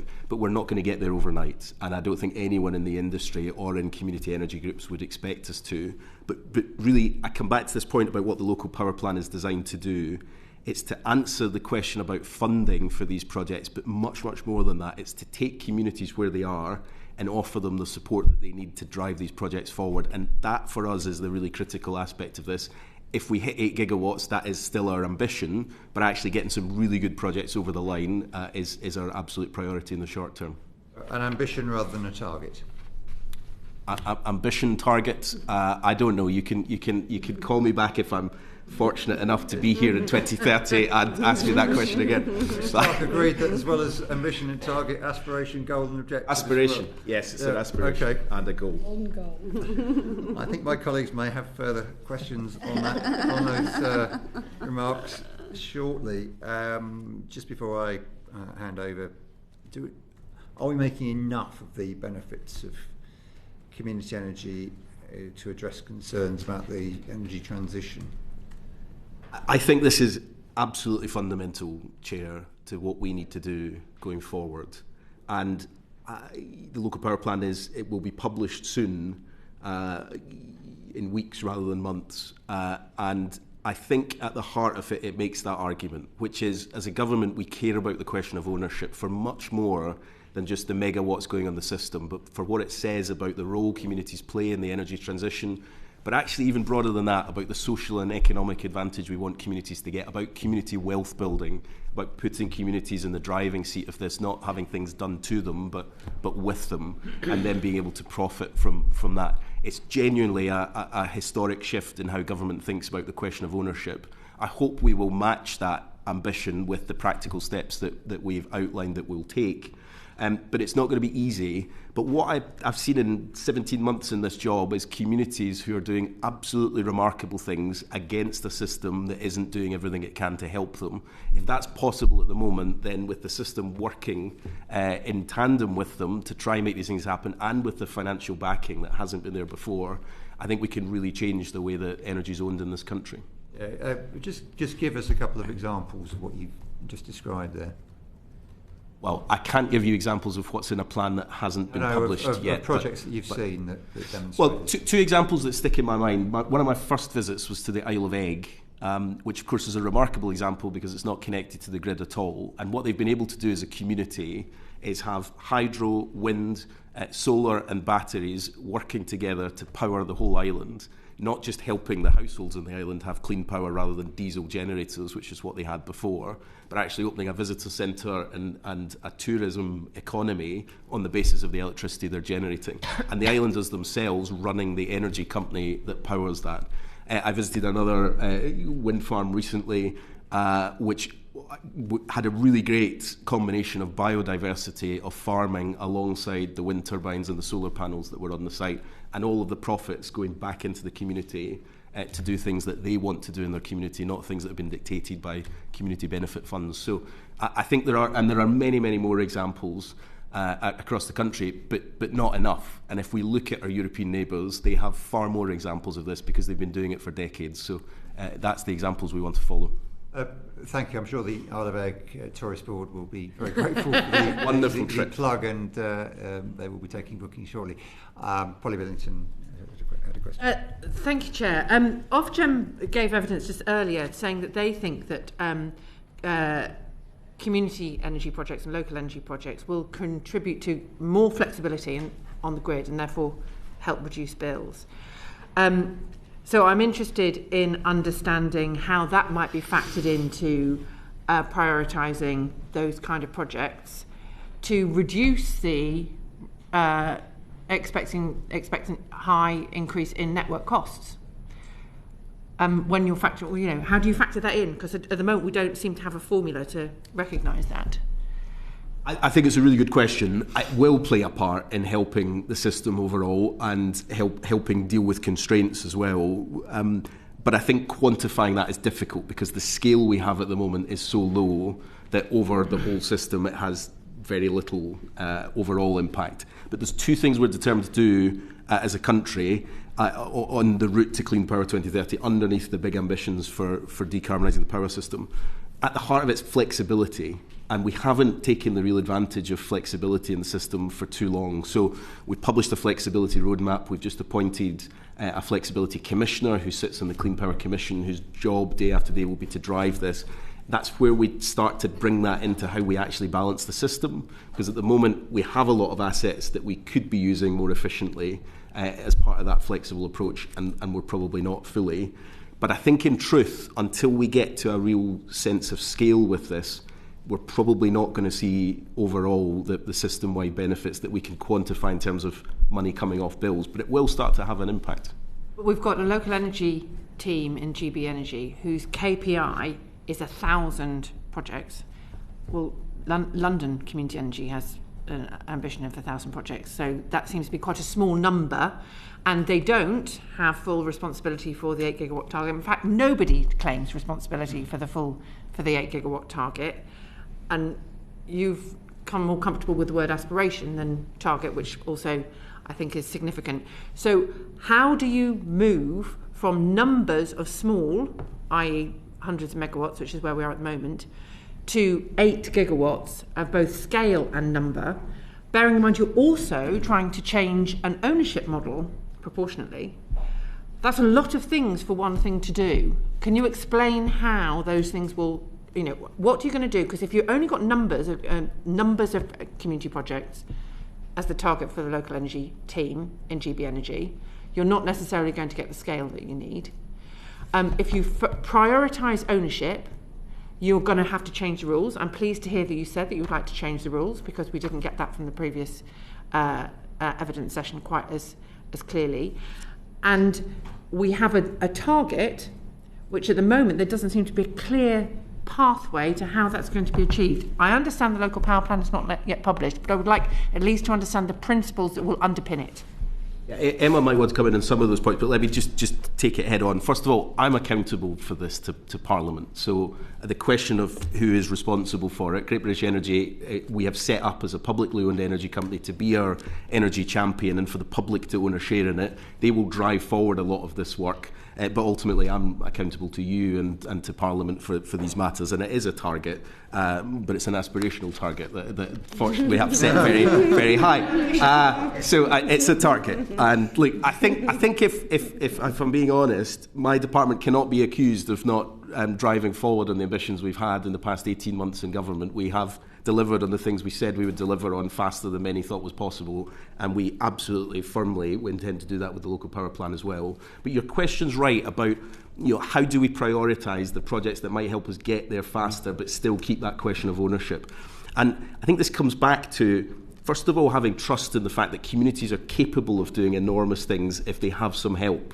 And there's someone sitting next to you who's told me many times about examples of where there is real ambition in communities, and I think you had evidence from Cal MacDonald, in fact, about how much that's not a small-scale project. Actually, it's quite significant, and there are others out there. So we shouldn't think community energy is just about small. The second thing is, I don't want us to lose sight of the fact that shared ownership, we think, is a really important part of this mix as well. So giving communities far more of the capability and opportunity to take a share in these much bigger projects. I think that's also where it reaches every part of the country. I represent an urban constituency. I'm surrounded by the biggest wind farms in the country, but they're not in my constituency. We're not going to be able to build those projects directly, but I want my constituents to have a share in it as well. So taking shared ownership is how we up the numbers quite quickly, and also change the question of ownership. And that's what's worked very well in Denmark and in other countries, and we can learn a lot from that. Just add a couple of points. So today there's 614 community energy organisations across the UK with only 411 megawatts of capacity. So you're absolutely right. That's a small place to start, and scaling that up is quite a challenge. And we've both visited lots of the projects out there, and it's fantastic hearing the people who are trying to make this happen. So there's definitely something about sort of Great British Energy have this ambition about how they can really help things move forward at scale, and then looking at what can their offer be to help those communities get those projects up and running as quickly as possible. And there's a range of things there. Obviously there's funding, but there's also capability, and how can there be help with business cases and templates and things like that as well. And then there is also this point about what kind of projects are we talking about in terms of the sort of targets. So Great British Energy has other targets as well, around 15 gigawatts and private investment, and the company will need to make sure they balance across and deliver across the place. It's certainly not our intention that 1,000 projects target can be met by doing all big things, for example. If community energy is so important, why has GB Energy only got 5 million quid allocated to it, and the schools and hospitals solar projects has got 200 million? That seems to be a bit skew-whiff. Well, so the schools and hospitals solar project is a combination of funding. So Great British Energy invested into it, but so did the Department for Health and the Department for Education. Going forward, those projects will remain important because it's one of the fastest things we can deploy, and rooftops across the country we want to see more of. But that was a sort of interim scheme, if you like, to start investing in communities as quickly as possible while we were developing the wider strategy. So that will still play a part. And we want to expand that to other things, to leisure centres, to community centres, so that communities really benefit. But we don't want that to be the totality of what the local power plan delivers. Okay, because what I was going to say was the risk is that people just go, oh no, don't worry, we'll get the money from DFE for our solar panels, and they don't. And schools and anchor institutions like hospitals and schools don't become part of a wider community energy project, which is actually what we could do at scale. And actually that is the vision we really have, is that solar panels on the rooftop of the school, I've visited a number of them, they're great, they reduce the bills of the school, the money goes straight back into the school, they spend it on all the things we want schools spending money on, but actually you can see a school as a real hub for community energy much more broadly than that. I think if we combine technologies and we have real access for the community to that, we can have really innovative schemes. There are many of those across the country already, but not at scale. Something Emma said I think is really important. One of the key things Great British Energy will take forward is trying to standardise some of this really difficult work that community groups have waded through with great difficulty, but actually, even if the project's slightly different, a lot of the development work is the same. Can we just simplify all of that and give templates and standardised ways of doing things to just really simplify all of those processes? One last question. You will have obviously done what any sensible department does, which is ask the question about how other places do this that have got similar kind of geographies, typologies of houses and so forth. What have you learned from other countries that could work to increase the scale and number of our community energy projects in this country? Inevitably, it's largely from our European neighbours who have been doing this for a very long time. I had a fantastic visit to Denmark to visit, I think, one of the first community-owned offshore wind farms, Middle Grunden, which was excellent. We learned from that ambition shouldn't be micro-scale generation. That community were able to build quite a significant offshore wind farm that's owned cooperatively by the citizens of that city. But also in smart local energy systems, I had a great visit in the Netherlands recently to a community that are behind a really significant constraint in Amsterdam and decided to take matters into their own hands and now have solar panels connected to batteries right across a community of 300 or 400 houses, that they're all collectively benefiting from the savings and reducing the constraint to the city at the same time. So there are huge examples, I think. And like my learning from all of this, in fact, frankly, from quite a lot of what I'm doing in this job, is government's ambition has been far, far too low for far too long. Communities are capable of enormous things. They need government to help, and sometimes they need government to get out of the way and make it easier for them to do what is right in their area. We're not going to be able to do all of that overnight, but I firmly believe the local power plan will be a step change in the direction of this country. You said that the 200 million was made up of contributions from the Department for Health, Department of Education and GB Energy. How much of the 200 million was from GB Energy? I don't have the figures to hand, Chair. Emma, do you have them? We can write to you on the questions. I want to say it was 100 million, 150 million, but I can't remember the exact figure. Okay, so it's still a lion's share of it? Yeah. Okay, yeah. right. Thank you. I mean, that makes Polly's point anyway. Talk. Thank you, Chair.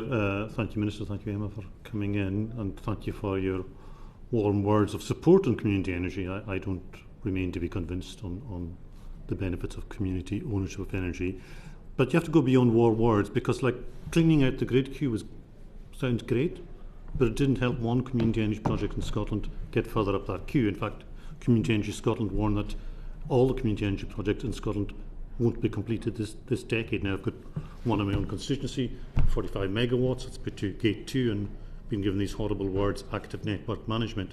They can get on when the big guys aren't on. Should community energy projects be given a special status? Is there anything you can do to get them up the queue, to get them connected quicker? I think I've wrestled with this, we've wrestled with this, because in theory I could say yes, because it seems like absolutely the right thing to achieve the outcome we want. But when we get into the reality of how we then do that with a queue that is already complex, and with the competing priorities that, of course, this is really important to us, but so is moving us off gas faster than we've ever been able to do before to bring down everyone's bills, those competing priorities inevitably result in us having to have some trade-offs. And so I think what we've sought to do is how do we exempt some of these projects from having to go into that queue in the first place, so raising the thresholds. There's work to do on that in Scotland and the islands, in particular in terms of the thresholds there, which are much, much lower, but that is partly to do with the transmission infrastructure in Scotland, and I know that the transmission owners in Scotland are looking at that. But also, how do we simplify the rest of the process as much as possible so that we're not just obsessing about the queue, but actually how projects can take advantage of capacity in the grid that already exists. I think the queue is really important, but we've maybe become a slight bit obsessed with just the queue as thinking that is the only answer to the transmission problem. It's also building new infrastructure, which every time we do that, it helps us connect the big projects, but it also creates capacity across the grid for distribution networks to link in as well. And my sort of sense is we've landed in a place that I think there's still more we could do, but I think it is the right balance to be struck. Okay. Ofgem, who were in earlier, SSEN, grid operators, GB Energy, NESO, everybody loves community energy. They all want to do more. They say they can't do more. They're agnostic about the difference between commercial and community because they need direction from you. Will you give them that direction? Well, they have had some direction, and they will get more direction on the principles, and the local power plan will outline more of what we want to do. That doesn't mean, and I say this genuinely, Ofgem has a very difficult balancing act, and although I and other ministers will challenge them on many things, I actually think of all the regulators, they are aware of the fact that they are trying to balance the need on behalf of consumers to bring down bills and the need for us to build an electricity system that's fit for the future. And those two things do tend to go head to head because we do need to build grid and that costs money. We also want to make energy more affordable. I don't for a second pretend that is an easy balancing act. So we will say much, much more in the local power plan around how we want to work with the regulator. Already work is going on. I know you've been talking before about some of the code changes to make code modifications to make the process more straightforward for local electricity markets. That work is progressing as well. Okay, just one other question on shared ownership, and I hear what you said. I like the hints you're giving on shared ownership and allowing municipalities like your own to buy into wind farms that are next to them. The 2015 Infrastructure Act gives the Secretary of State that power, for urban and for rural communities to buy into onshore and crucially offshore wind farms. Is that what we'll see in a few weeks' time? We will. We consulted on how we would use that power. It's a very helpful power the previous government legislated for. I'm not quite sure they knew what they were doing when they did that, but it's a really important power, but it hasn't been used. And so we now need to, we've consulted on how we would enact that power. The question at the heart of it, first of all, is we absolutely, clearly want to see more shared ownership of energy. The question is whether it's mandatory that a share be offered. And we're weighing up all the evidence that we got from that. There were a lot of consultation responses. What we have seen, very little shared ownership in England. We've seen examples in Scotland, but actually what we've learned from those examples in Scotland is it's not easy for communities, even if they're offered a share in something, to just say, yes, we'll take a share in that. There has to be the mechanisms behind it, and that's partly what we'll be looking at in terms of the funding to allow communities to take up that opportunity, because just mandating it doesn't actually fix the ability of communities to be able to do it. You can incentivise it as well as make it mandatory. There are many options that we consulted on, and we will give a response to that consultation in due course. But the ambition has been very clear from us that shared ownership is a really good opportunity to get big-scale involvement of communities in the ownership of energy. Thank you. Melanie. Thank you very much, Chair. For your 8 gigawatt or 1,000 projects target, ambition, aspiration, is that going to be formed of local and community energy? Yes. And have you thought about the kind of split that you envisage happening? So let me say on the 1,000 projects, I would emphasise that it says at least 1,000 projects. And I say that genuinely because that's not a ceiling on our ambition. And I think what we want to see within that is a real mix of projects. So we know that there are some really good local energy projects. We've tried to fund, for example, community energy projects in Scotland, Wales and Northern Ireland, but local energy projects through the combined mayoralties in England that have taken that forward. That's a really important part of it. But we don't want that to be not for a second suggesting it's the easier part, but we don't want that to be the thing that consumes all of it. We also want to do what are sometimes the more difficult community-led projects that will take a bit of time, but we actually think can deliver real outcomes for communities. So it will be a mix of both scale of projects, absolutely a mix of geographical, we're determined Great British Energy represents the whole of the United Kingdom, and also a mix of local and community-owned projects. You're not prescribing anything. You're not going to say it's 70-30 split. We think that local is going to deliver much higher capacity than community, and so we'll put the bulk of our support behind that.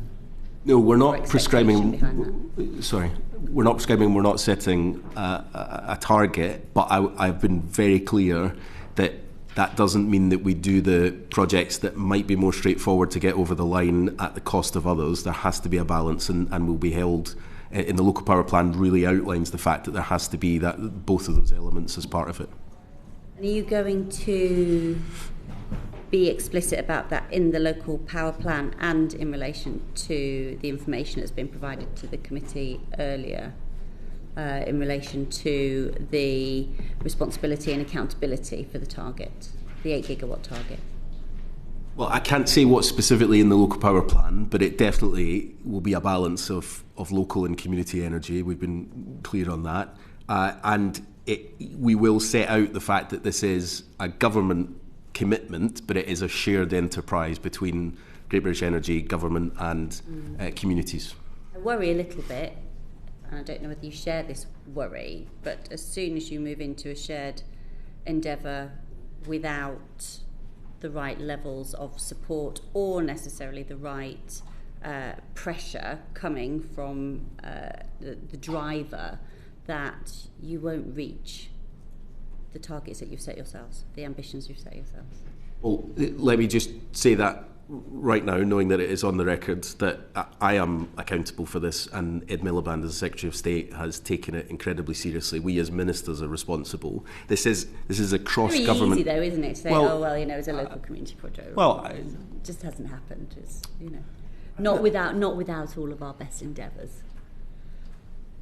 I accept that point to a degree, but I also think, in fairness, this isn't a department that has set ambitions and then not followed them. We've set incredibly ambitious targets for 2030 and we've gone at it relentlessly. We're now going to set ambitious targets, the biggest commitment to community energy this country's ever had, and we will follow that through, and I will be accountable for it. All I'm saying in terms of where this rests is, it's not that we're publishing a plan and then handing it over to communities and saying, well, just get on with it now, government's published a plan. Now that has been what government has done for too long. A strategy equals an outcome. Well, it doesn't. It needs constant focus. That's why Great British Energy isn't just setting up the funding schemes and the support that communities need, but will be driving it forward as well.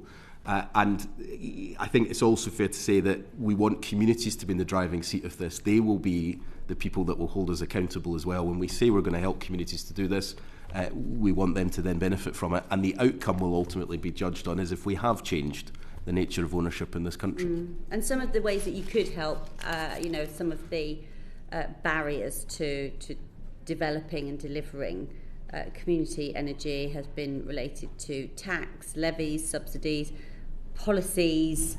Have you got any priorities in any of those areas that you will be focusing on to try and reduce the barriers that communities face? And if so, can you list them 1 to 6? Yes, however many there are. I'll answer it in a second. I think Emma was just going to come in the last question, if that's okay. Yeah, so I was just going to say, in your point about the sort of balance across and how do we make sure we deliver, one of the things we're talking a lot with Great British Energy about is we've got those overall targets, but actually what are our indicators of success, and what is the management information we are going to monitor together on a very regular basis to make sure that we are on track and that we can see we're getting that right mix of projects coming through, and if we're not, we can take action early. So we're taking that really seriously together, and we will absolutely hold each other to account for making sure that that does happen. In terms of the ingredients, if you like, for what we think is going to make this plan work, without revealing anything that's in the plan, because these things are all obviously what came out of the consultation and what you will have heard in evidence from everyone, it is a combination of the regulatory system needs to make it much more straightforward for community energy groups to get up and operate, but then also to benefit from being able to sell their electricity locally and all of these things.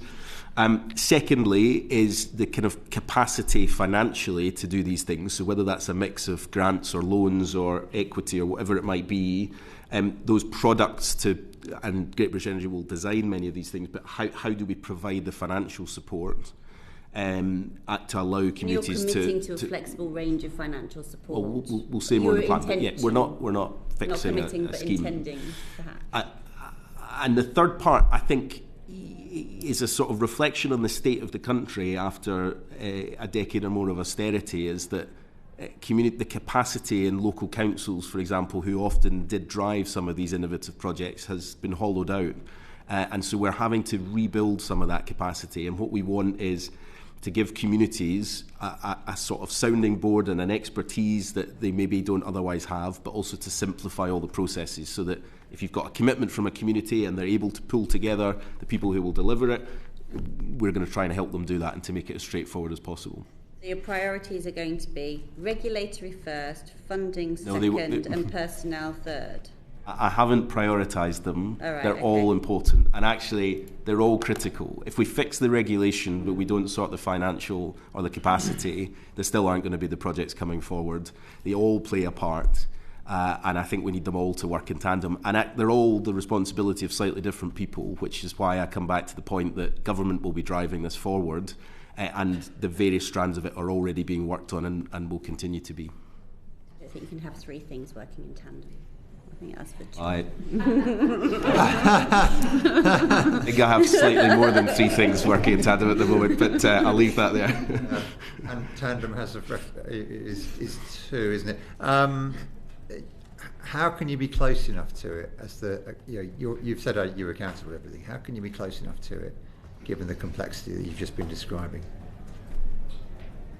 Look, I think the way we have sought to deliver the Clean Power mission is partly how my department is driving everything, which is to say that I think in the past government has set out an objective and then gone away and let others just deliver it in the background and hope that the outcome would at some point be achieved. The Clean Power unit is a totally different way of doing that, which is going through, and I know you had evidence from Chris Stark recently, but going through every single part of what is necessary to get us to the outcome, down to every single individual project, every single milestone in it, and working across government and across industry to make it happen and driving it all forward and then achieving outcomes. And if we look at AR7, that didn't happen by accident. It happened because of a whole series of conscious decisions this government made to build up to an auction that was hugely successful and that kept down prices. So that's how we drive the Clean Power mission, and it's exactly the same model for this. The point is, we've got DESNZ, we've got ministers in the department, we've got NISO, we've got Ofgem, we've got the good companies, public and private sector, you've got government and arm's length. It's the complexity. I mean, how do you manage that effectively, ensure you really are? I mean, you acknowledged earlier it was difficult for you to be completely across the complexity of the grid connections. Isn't that the point? It's very, very difficult for you to, because you can't have that day-to-day understanding. How can you truly be held accountable for it, Minister? I think I would challenge that, actually. I see my job as a minister not to just sit behind a desk and say yes or no to things, but to drive forward the outcomes of what we've said. And look, before I was an MP and before I was a teacher, I worked in an organisation that was all about outcomes, not about activity, about saying, look, you can do all the things you say you're going to do, but if it's actually not moved the dial on something, then you're not doing the right things. Government hasn't always been good at doing that. This is about thinking very differently about it. And I do take a really active interest in the day-to-day delivery of all of the things that are in my brief, not just because there's a moment in Parliament, as important as those moments are, including appearances before committees, but because actually I want to turn around at the end of this and say we've achieved something, and that's exactly the Secretary of State's ambition for this. Clean Power Mission is really ambitious. The only way we're going to do it is if we change the way government does things, and that's what we've sought to do. Yeah, so look, no one is doubting your diligence, your effort, your commitment, your ability, and your contribution. Nobody who's sitting here today. The point is just how vast it is that it just appears to us from the evidence we've had that being able to be accountable for it is just impossible for anybody. So two things, and then Emma might want to come in on the KPIs point. The local power plan it sets out the narrative on why we're doing this, the case for it. It will also have a whole series of actions that have very clear outcomes to them. We will then be judged on how we have achieved those outcomes. Now, they're not all the responsibility of government, but the whole machine has to work together. And that's what we've sought to do in lots of other things. So there will be individual things. It's not just the overall ambition. There'll be individual actions that we will have to get across the line. And ultimately, it will be judged by the number of projects that come forward as a result of it. And that will be a target that will be very public and people will be able to see. But underneath all of the sort of high-level stuff will be a whole series of check-in points with Great British Energy, with regulators, with NESO, with everyone who's got an interest in this to make sure that it happens. Thank you. So what you're talking about here is systems leadership, isn't it? There's a complex system here with multiple actors. So there's something about making sure we're sending the right incentives down the system, that people know what is expected of them, that we understand what's happening, but also getting the right information back to understand, are things on track? Is it working? Where are we hitting those issues? And having the behaviours so that people can have honest conversations with us. So that's part of, when I talk about the sort of KPIs of Great British Energy and others, that's part of what we need to build to make sure that we know whether we're on track or whether we're having challenges. I can absolutely assure you that Michael is a minister who holds his officials strongly to account when they see him on a very regular basis. I don't know quite how to take that. And of course, appearing here is part of that process. Right, we will move on. I have colleagues who want to ask questions following this point, the first of which was Claire Young. Yeah, so I understand what you're saying, Emma, about tracking and taking action if it's not been met. But if you haven't set out, what's worrying me is going back to this issue of the mix. It was quite clear from the previous panel that GB Energy and Ofgem were both looking to the government to give some steer on what was expected in terms of that mix between community and local energy. It's not really fair, is it, to not set a thing up front but then further down the line say you're not meeting what we expected when you haven't actually told them what it is you're expecting. I didn't see all of the previous panel, but if I understand the point, I actually think that comes to defining community energy, which is something that we will do. That's not quite the same. So I think we do need to come up with a definition of community energy. Now, the reason, I think many people think, why is that complex? Well, the reason it's complex is because we want it to be as inclusive of those projects that are genuinely community, but exclusive of those who might seek to use that to avoid costs or other means, which there will be people who will seek to do that. So it has to be quite a tight definition. But just on the question of targets, it's not the role of Ofgem to sort of drive a target of what we want to see. The role of Ofgem is to be a regulator, and that is the thing that they will focus on. Government will set the ambition for the number of projects. Ofgem will work on the regulatory framework, but the ambition of what we want to see coming out of that is for government to drive and for Great British Energy to help us deliver. Great British Energy said that they were looking to you to set that, and yet you're saying you're not going to comment on the mix between community and, so you've got your 8 gigawatt ambition, whatever it is for both, is community and local energy. So technically you could deliver it all through local if you wanted to. And that's what we were trying to get at in the previous session, was where's the mix, and we were told it was for government to set. What I said previously is we're not going to fix a number on it, but there has to be a mix. And look, the reason I'm saying that is because what I want to avoid is putting a number on it and then that's seen as a ceiling on our ambition on either local or on community. And I don't make any judgment about one being better than the other. I just really want to see both. There are some inherent benefits in having municipally, locally owned energy schemes, and there are some real benefits in having community-driven, community-owned schemes. They're both important in different ways. Many of the actions that we need to take forward will benefit both of them. And so I don't want to set an artificial division between them, but nor do I want to say, well, if one part of this is easier to deliver, we should focus it all on that and ignore the other part. There has to be a mix. Okay, I think probably Billington might be about to talk about the definition of community energy with you. There is a definition of community energy in the National Planning Framework. Community-led development, a development taken forward by or with a not-for-profit organisation that is primarily for the purpose of meeting the needs of its members or the wider local community, rather than being a primarily commercial enterprise. The organisation should be created, managed and democratically controlled by its members, and the members of the organisation should be open to all beneficiaries and prospective beneficiaries of the organisation. That can be put on the record, and I'm sure you and your officials will have that. We have had an excruciating amount of time asking people about the definition of community energy, and everybody shrugs their shoulders and says, we need one. I know that community energy has been in existence for almost all of my life. There seems to be one in the National Planning Framework. Can we adopt that and move forward? We will put a definition on a statutory footing so that it is very clear to everyone what the government defines community energy as. We will build on, that is a very good definition, but the community-owned energy will be slightly narrower than some of those points, but it picks up on the key elements, that it's about the ownership structure, first of all, but also what it's aiming to do, what the purpose of it as a vehicle is. So we will build on that definition. I can't commit to what that definition is at the moment, but I agree with the pain that you reference, which is that this just seems like one of these things that should just be solved, and then we can get on with actually delivering it. We've had a lot of buck passing. Really important. The reason, just to give you an example, the energy system, a few months ago I was at a conference in Glasgow, and Community Energy Scotland were referencing some of the data in Scotland where community energy is not defined in a clear enough way, and the significant number of projects that in fact are owned by landowners, not by actual communities, is really quite significant, and that's the sort of thing we want to avoid.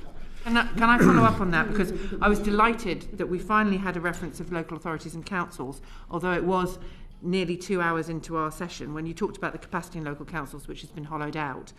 Would you define local council or local authority-led projects as being community energy or local energy? They're local energy projects. Now, community-led.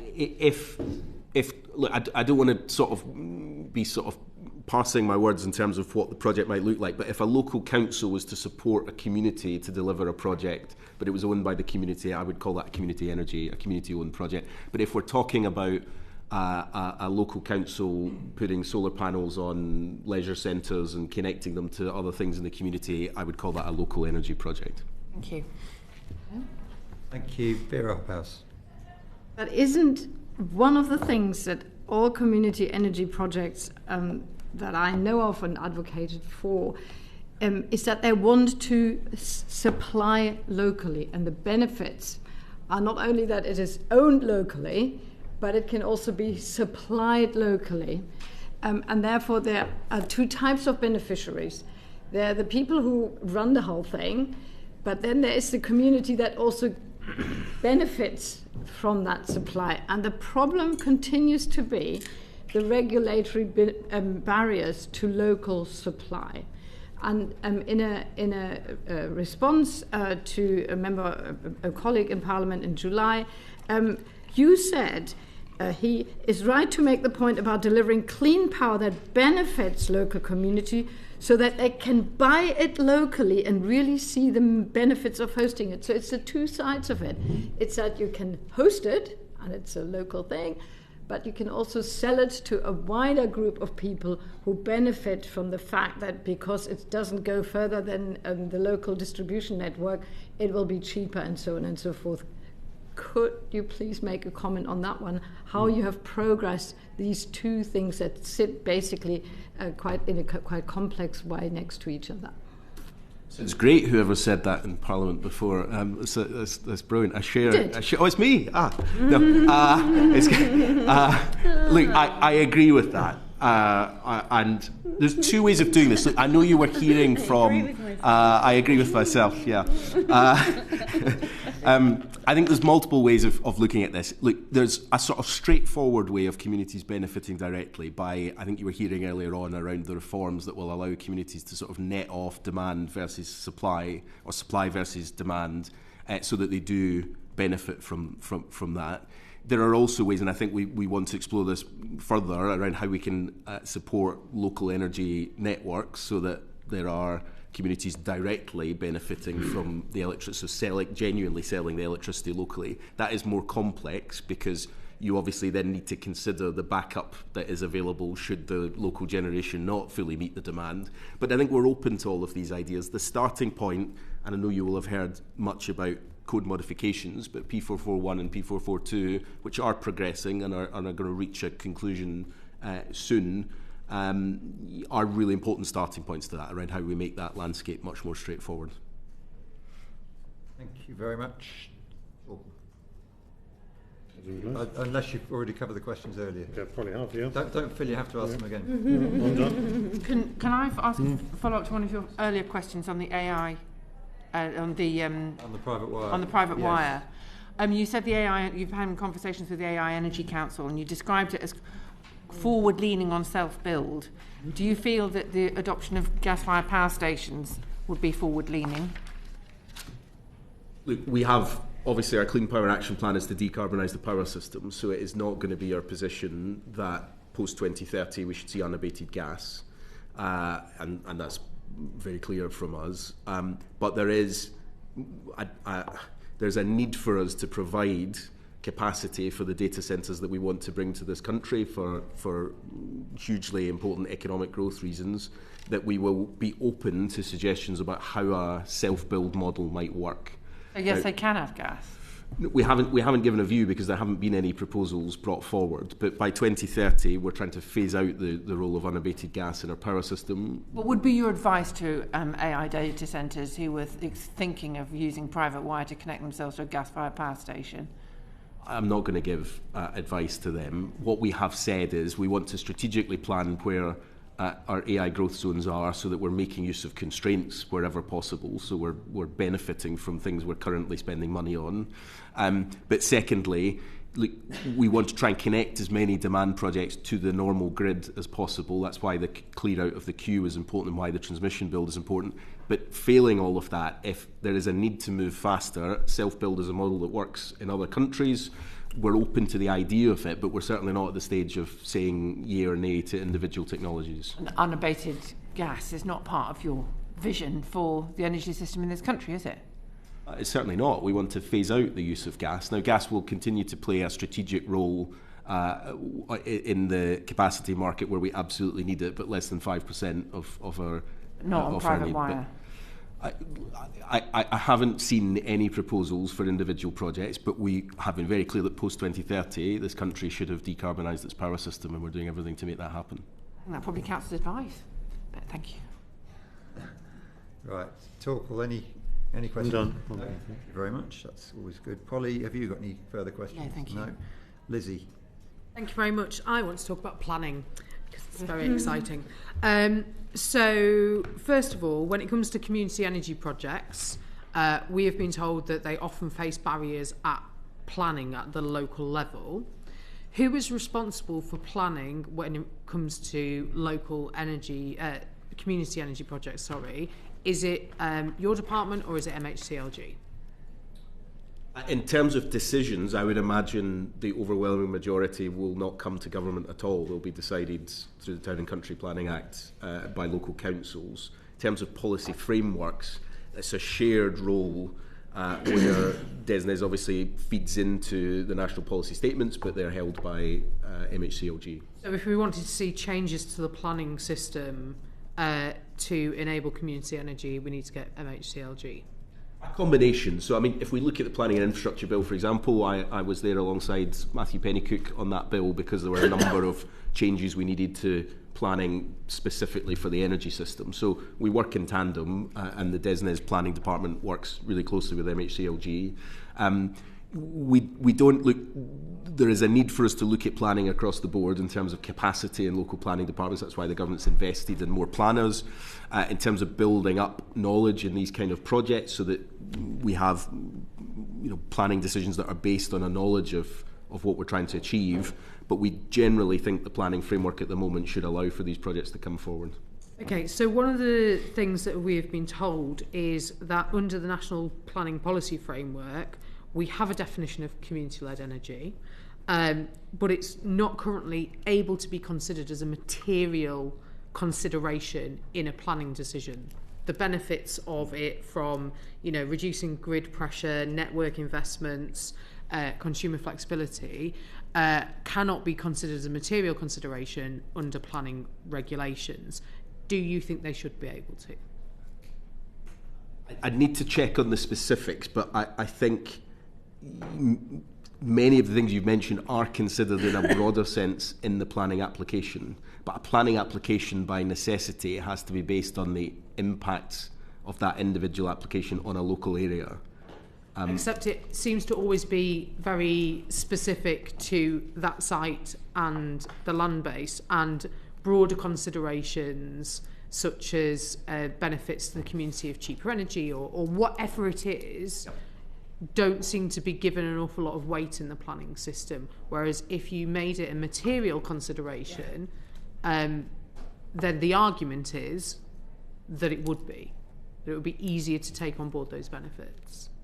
I'm happy to take away the point and consider it. I think I understand the rationale for raising it. It's a fair consideration. But even on nationally significant infrastructure projects that make it to my department for decision, although we have an overall national goal of meeting certain targets, those individual applications are still dealt with on the merits of the local impact of those individual projects.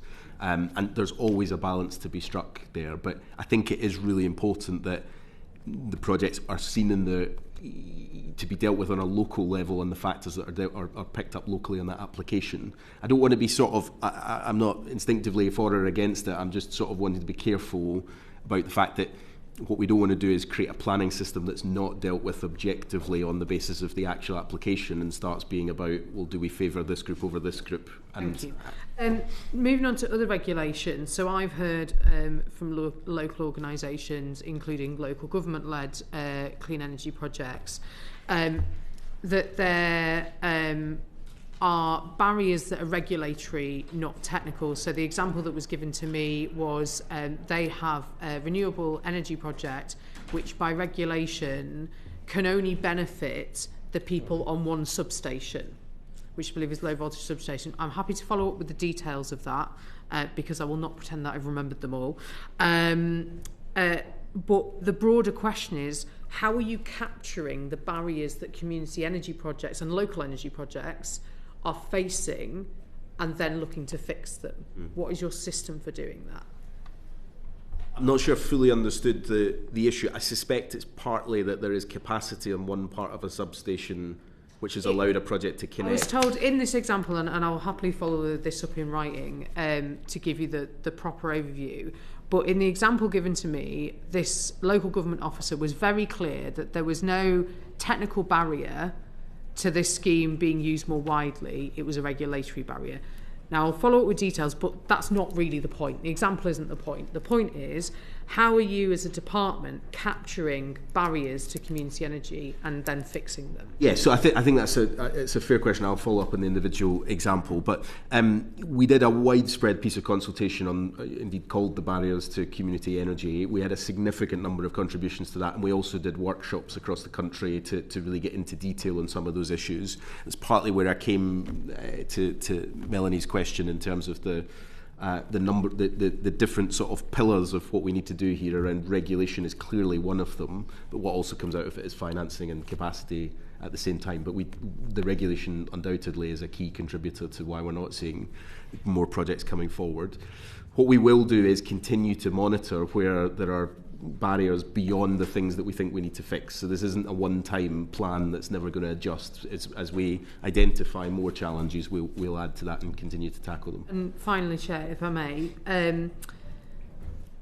one of my many councils, given my constituency, under a different rainbow of administrations, has actually been very forward-thinking in decarbonisation and taking their commitment to net zero very seriously.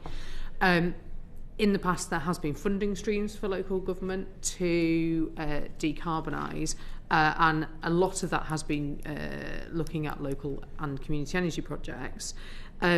What are the department's plans to support local government to continue to decarbonise?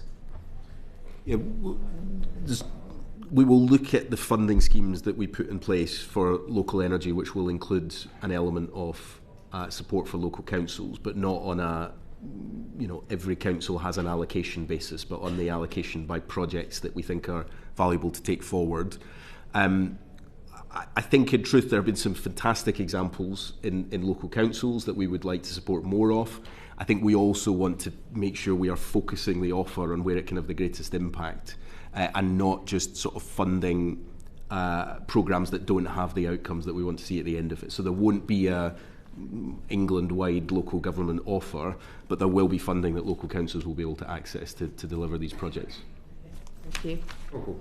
A quick question, my focus on community ownership and local ownership. I forgot to ask about community benefit. And it's currently set or recommended 5,000 per installed megawatt, which everybody recognises as crumbs off the table. Will the local power plan address this? And do you think £5,000 is too low? The local power plan won't cover this, but we have a separate consultation that we will respond to soon on the question of mandatory community benefits, and we will set out in that what our response is both to the levels and to whether it should be mandatory or voluntary. And look, we do think there should be more ambition in this space, and also not just on the level, but actually the types of funds and how those are distributed.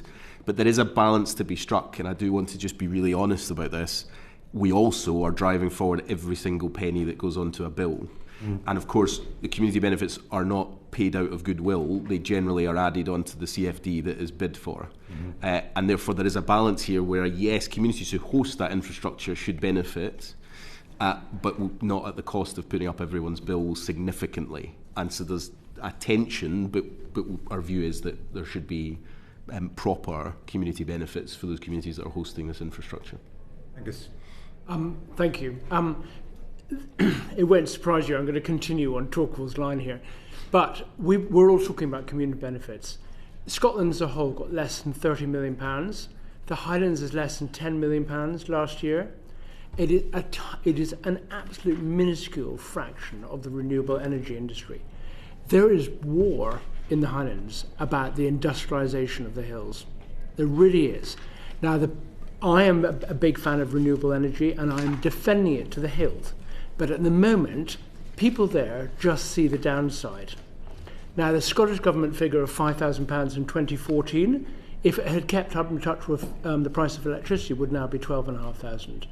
Your consultation in July, closed in July, used that figure of £5,000, which is really 2% of revenue. It would also said that they would start, if it was legislated, it would kick in 2029. I can tell you the Highlands and probably Scotland will already have been built out by then. So there is no point in continuing with the result of your consultation if that's really when it's going to start. And the last thing, at the moment, is just onshore wind, the guidance from the Scottish Government. And it is really important that it has pumped storage, which is 5 gigawatts, it has offshore, it has everything. We're losing the audience in rural Scotland, and you will do in England unless this is resolved. And I would really hope we can have some reassurance, Minister, that there's a light at the end of the tunnel and we can stop worrying about this as rural members of Parliament. There's quite a lot in that question that is really important, actually. First of all, on the technology point, we consulted on broadening that to away from just being onshore wind to other technologies.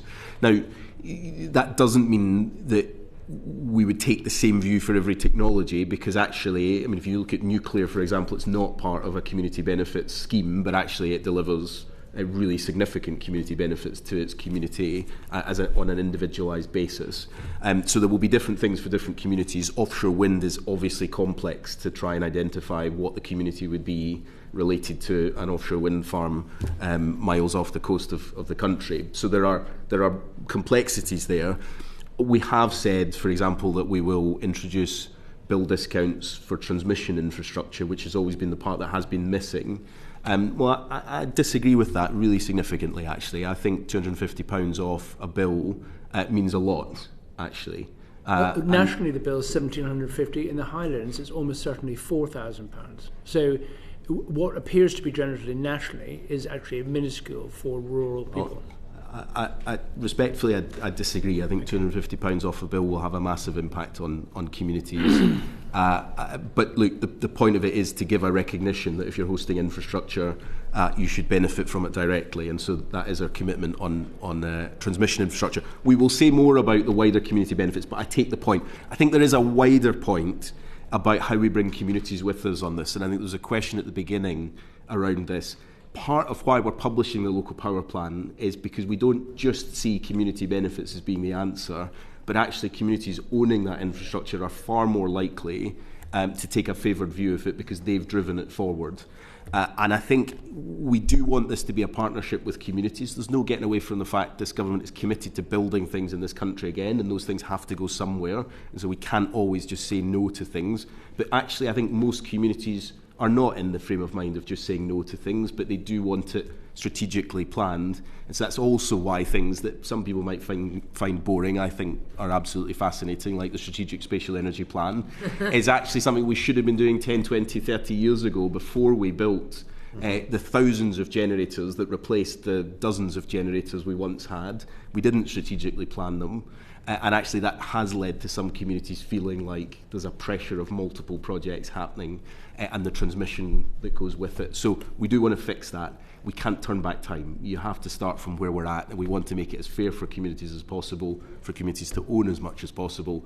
But fundamentally, we think everyone will benefit from lower bills and energy security if we hit clean power by 2030. Yeah, I was just looking at the price cap. In October 2020, it was 1,042. It's now 1,758. That's what, 700, over £700 difference. Is 250 really meaningful? Well, first of all, I don't think you should compare different periods of the price cap. You should take but seasons make a difference in the price cap. So I think if you take I don't disagree with you, but out there people have a very different view of it. I understand that, but if you take an average of the past 2 years, actually energy bills are lower in real terms than they were the year before. Now there's more to do. That's why £150 is coming off the costs and bills in April to make a real commitment to people. Now, the job isn't done. The cost of living is our absolute North Star as a government. We have to tackle it. But I genuinely think, first of all, the price cap doesn't affect absolutely everybody. So £250 based on people's individual bills can go a long way. But combined with £150 off everyone, plus £150 from the Warm Homes discount targeted to the most in need, plus in some of Angus's communities that don't have access to gas, the additional funding that they'll benefit from in terms of if they've got storage heaters, for example, you get up to £500-600 off bills quite quickly, plus $15 billion we've just announced to invest in making homes much more energy efficient. And of course, the cheapest energy you use is the energy you don't use. So a combination of these things will tackle the affordability crisis. It's not one thing, and we can't flick a switch and change overnight, but we're doing everything we can. How much do you think bills have to come down for people to consider that the government has made a material difference to the cost of living? Look, we recognise that the cost of living is affecting people across the country, and £150 in April, I think, is a serious commitment from this government that people will feel in their bills, and it will make a meaningful difference to people. But that's not the end of our ambition. And so everything else we're doing is, first of all, about bringing down all the costs that are on the bills at the moment. So my colleague Martin McCluskey every single day is focused on squeezing every penny off that bill. Decision that we just made today on the renewables obligation, for example, to move the measure of inflation on that is around bringing down bills. In themselves, these are maybe small amounts on the bill, but they contribute to what is the total in the bill. And then the second thing is, as a government, moving faster towards the clean power that will push gas off as the thing that's still setting the price of electricity in this country far too often. And only when we achieve that have we protected bills in the long run and brought down costs as much as possible in the short term. Yes, I've heard you rehearse all of those very fluently very many times, and I mean, I don't disagree with you, but still the question is, what will it take for people to say, yeah, this government has shifted the dial sufficiently for me to say I give them credit for doing so? I think there's two separate things to that. You and I will both have constituents who come to our surgeries every week who talk about the pay packet not reaching to the end of the month. I think when people feel a little less pressure on that, when they don't fear a letter coming through the door because it might be a bill that they can't afford, that's when we know we've succeeded. That's broader than just energy, but obviously energy is a significant factor, and that's the thing that every minister should be focused on every day of the week. The second thing about whether they credit the government with that, well, that's of less importance, but equally I would say that the alternative at the moment would put up everyone's bills. And so we do have a political argument to land here that everything we're doing should be to bring down the cost of living, but it also should be to win the argument that this is the only way that will protect bills in the long run, and sort of gambling with a different plan that might bring down bills for a few months but would definitely rocket them back up at some point is a cost that nobody in this country can afford. Yeah, I mean, just to say that bringing down the cost of electricity is repeated to us again and again and again at this committee in every single session and in every single inquiry. Does the department have sufficient focus on delivering to that question? Yes, and not just the department. So, I mean, right across government, the absolute priority from the Prime Minister to everyone is what we are doing to address the cost of living, and particularly on electricity prices. Now, that's important for individual consumers, but it's also important for business and industry that we tackle that. So this isn't just sort of individual decisions that we're making, it's a collective effort across government to make sure that every single penny that is on a bill is scrutinised and decisions are made to try and reduce those costs as much as possible. But I would also, look, we are genuinely aware, not least because we see it in our constituencies, the impact this has, but that doesn't mean that there is some shortcut that you can just sort of, as some would say, rip up contracts and suddenly your bill is half the price. It's not. And so we've got to be honest with people that £150 is coming off your bill because of a conscious decision this government made to tackle the cost of living crisis right now. But actually the long term does need to be done as well. We need to invest in the grid. We need to invest in all these things, or the bill is just going to keep going up.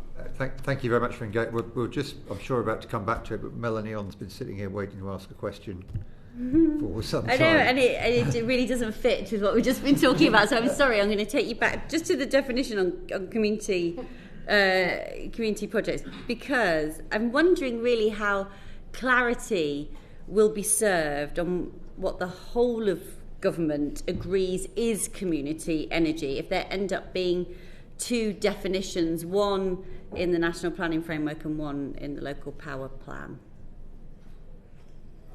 Well, I don't think there will be. They're serving different purposes. So for the definition that we will put in legislation, it will be for the regulator to assess, to make decisions on the basis of what we've legislated for, and that will flow into decisions that they'll make around the market and other things. So it serves a slightly different purpose. But we will obviously look at other definitions that are already there. We haven't come up with what that definition is, so there will be a process to do that, and then we will legislate for what that is, so it's in statute. Thank you. I want to go back to the cost thing, I'm afraid. Thank you, Melanie, for following up on the definition thing. We've had people have been saying they want electricity to become cheaper.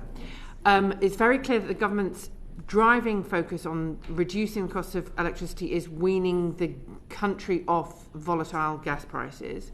However, network costs are going up and will continue to do so, and therefore they're becoming a bigger part of the electricity bill. So this is sort of a kind of provocation, really, in that is there not really a driving necessity to fully assess the potential of local and community energy to deliver the flexibility and demand management and balancing capacity at local level that could reduce the network costs and therefore become a driver of lower bills, and hence might in fact justify some of the community benefit that some of my colleagues have been proposing. You could actually get quite a lot of bang for your buck by giving people some community benefit, because you get much better balancing and therefore reduced costs of network network costs. Yeah, look, I think there's a lot of truth in that, and we will look at the sort of methodologies behind how we analyse to get those numbers so we can sort of make that case. I mean, the flexibility roadmap is all about how consumers can benefit, but actually it's critical for the system. We can't operate without flexibility, and so we need to have a system that can work with that. So I think that demand management point is really important. Flexibility isn't the government saying people should do this or this, but saying you will benefit if you are flexible in the way you use electricity. So I think that's really important. That is balanced, though, against the fact that the capital costs of building community energy projects are often higher than other projects. And so there is a sort of balancing act there about what the net is of those costs. But I think the reason that we believe it is still worth doing is because you do get those flexibilities and projects that will connect faster, not least because of everything we talked about with the grid. But also, and this comes back to my point at the very beginning, there is a wider social impact here. We shouldn't just see electricity or energy policy as a sort of one bit of government policy. It should benefit local communities, and there's a social and economic benefit that I've seen every time I visit a community energy project that goes way beyond just the megawatts that it's generating. And community wealth building is something a Labour government should absolutely care about, and as a Labour and a co-op member, it's critical we change the nature of ownership. We shouldn't be agnostic about who owns things.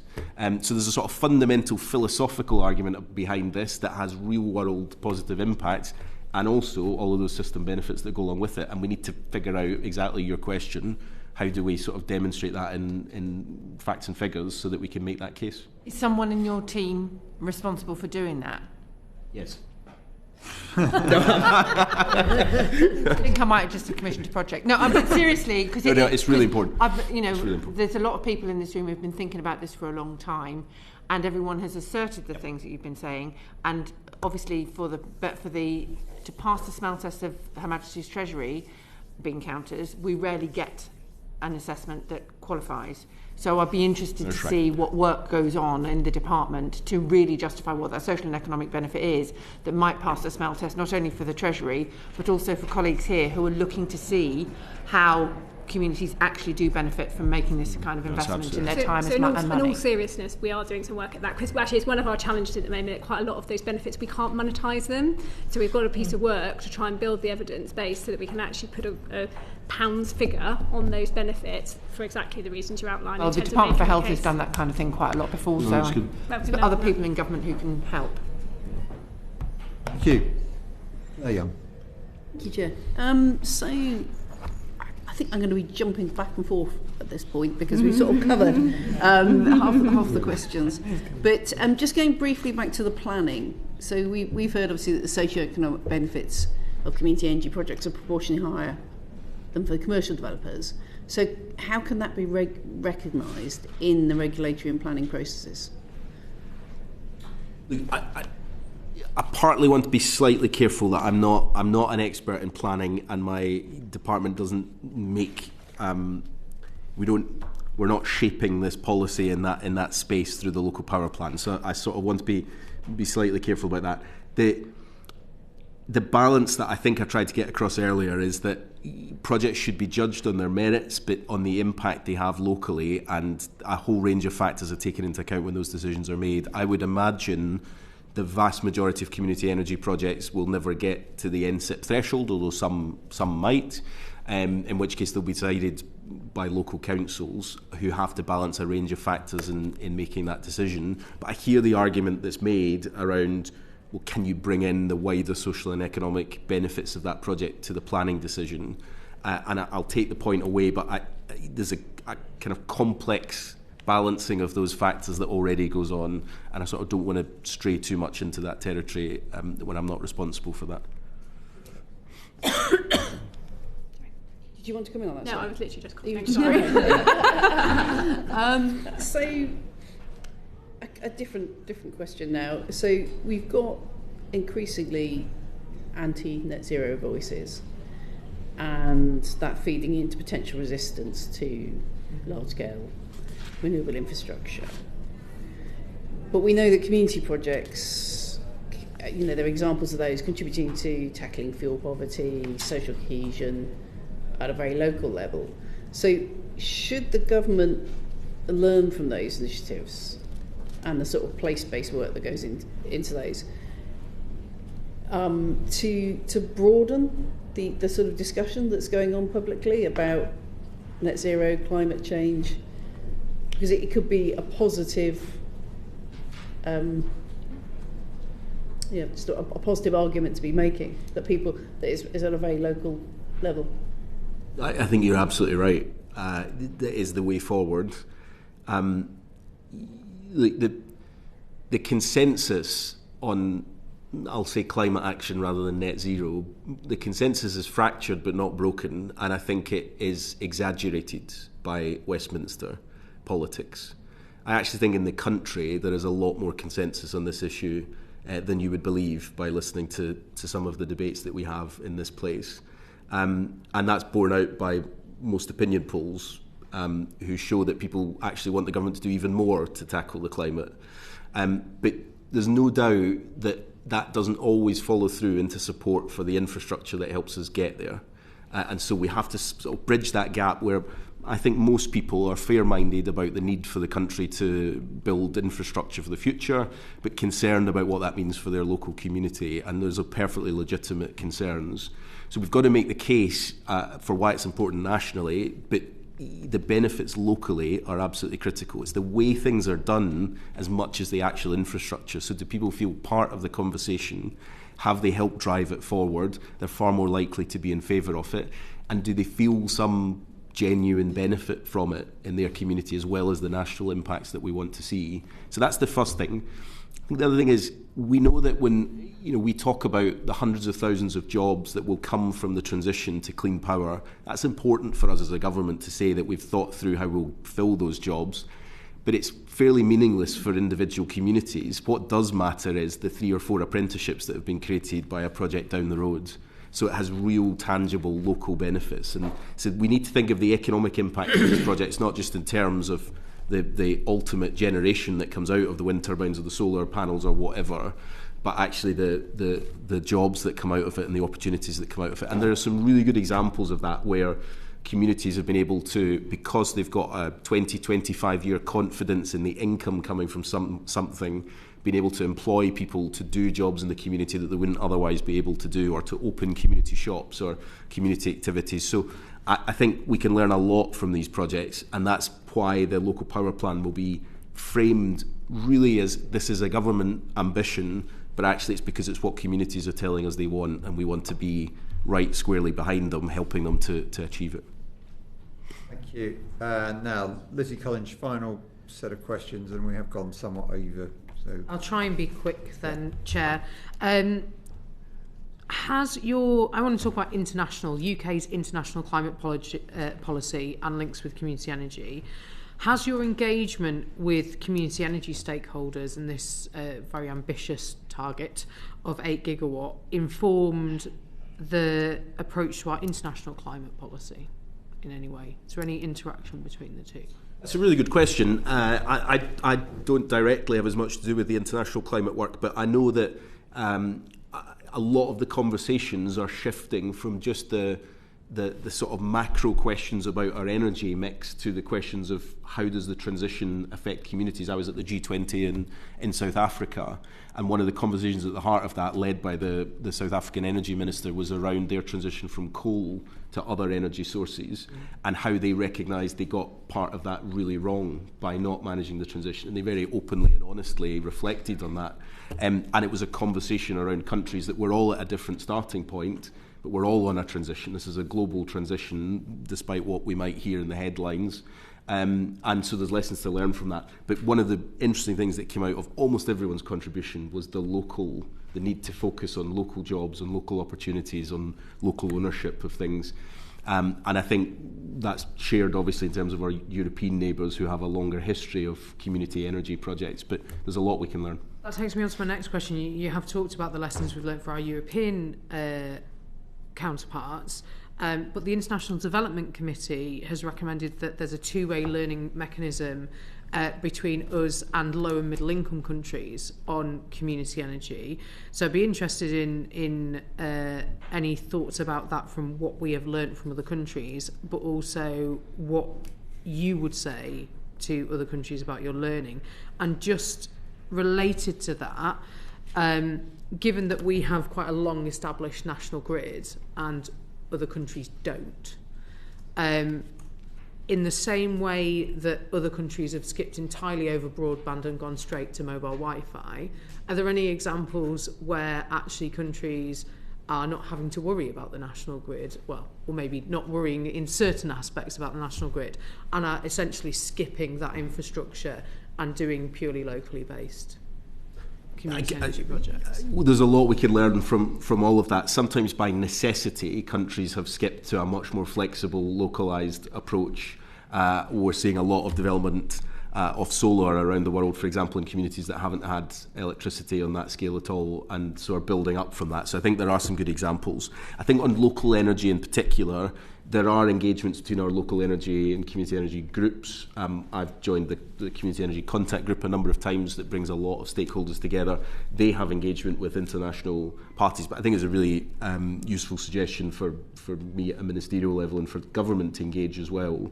We do want to learn from others, and we do share our learning as well. So NISO, for example, does a lot of work in reaching out to other countries who are looking at how they manage the control centre. I was in Lithuania with some work that the department has been doing on security in the Baltic states, sharing our learning, supporting the grid there, and there's mutual exchanges of information. There's a lot we can learn from countries that have got further ahead of us.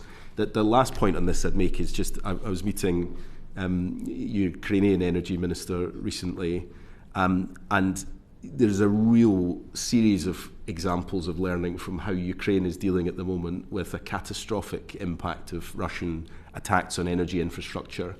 And part out of necessity, because it's much harder to target hundreds of solar panels and wind turbines than it is a gas plant, they are moving really quickly towards this. But the innovation that they have been unlocking as part of that is remarkable. Now, they are doing that under circumstances no one would want on anyone, but there is actually a huge amount we can learn from their experience as well. Thank you very much indeed, and that brings us to the end of the session. Can I thank you, Minister, thank you, Emma, for your evidence and for the extended session. And with that, it's the end of it. And just to the committee, we have a short private meeting to discuss the heads of terms of the report on this subject. Session ended. Order.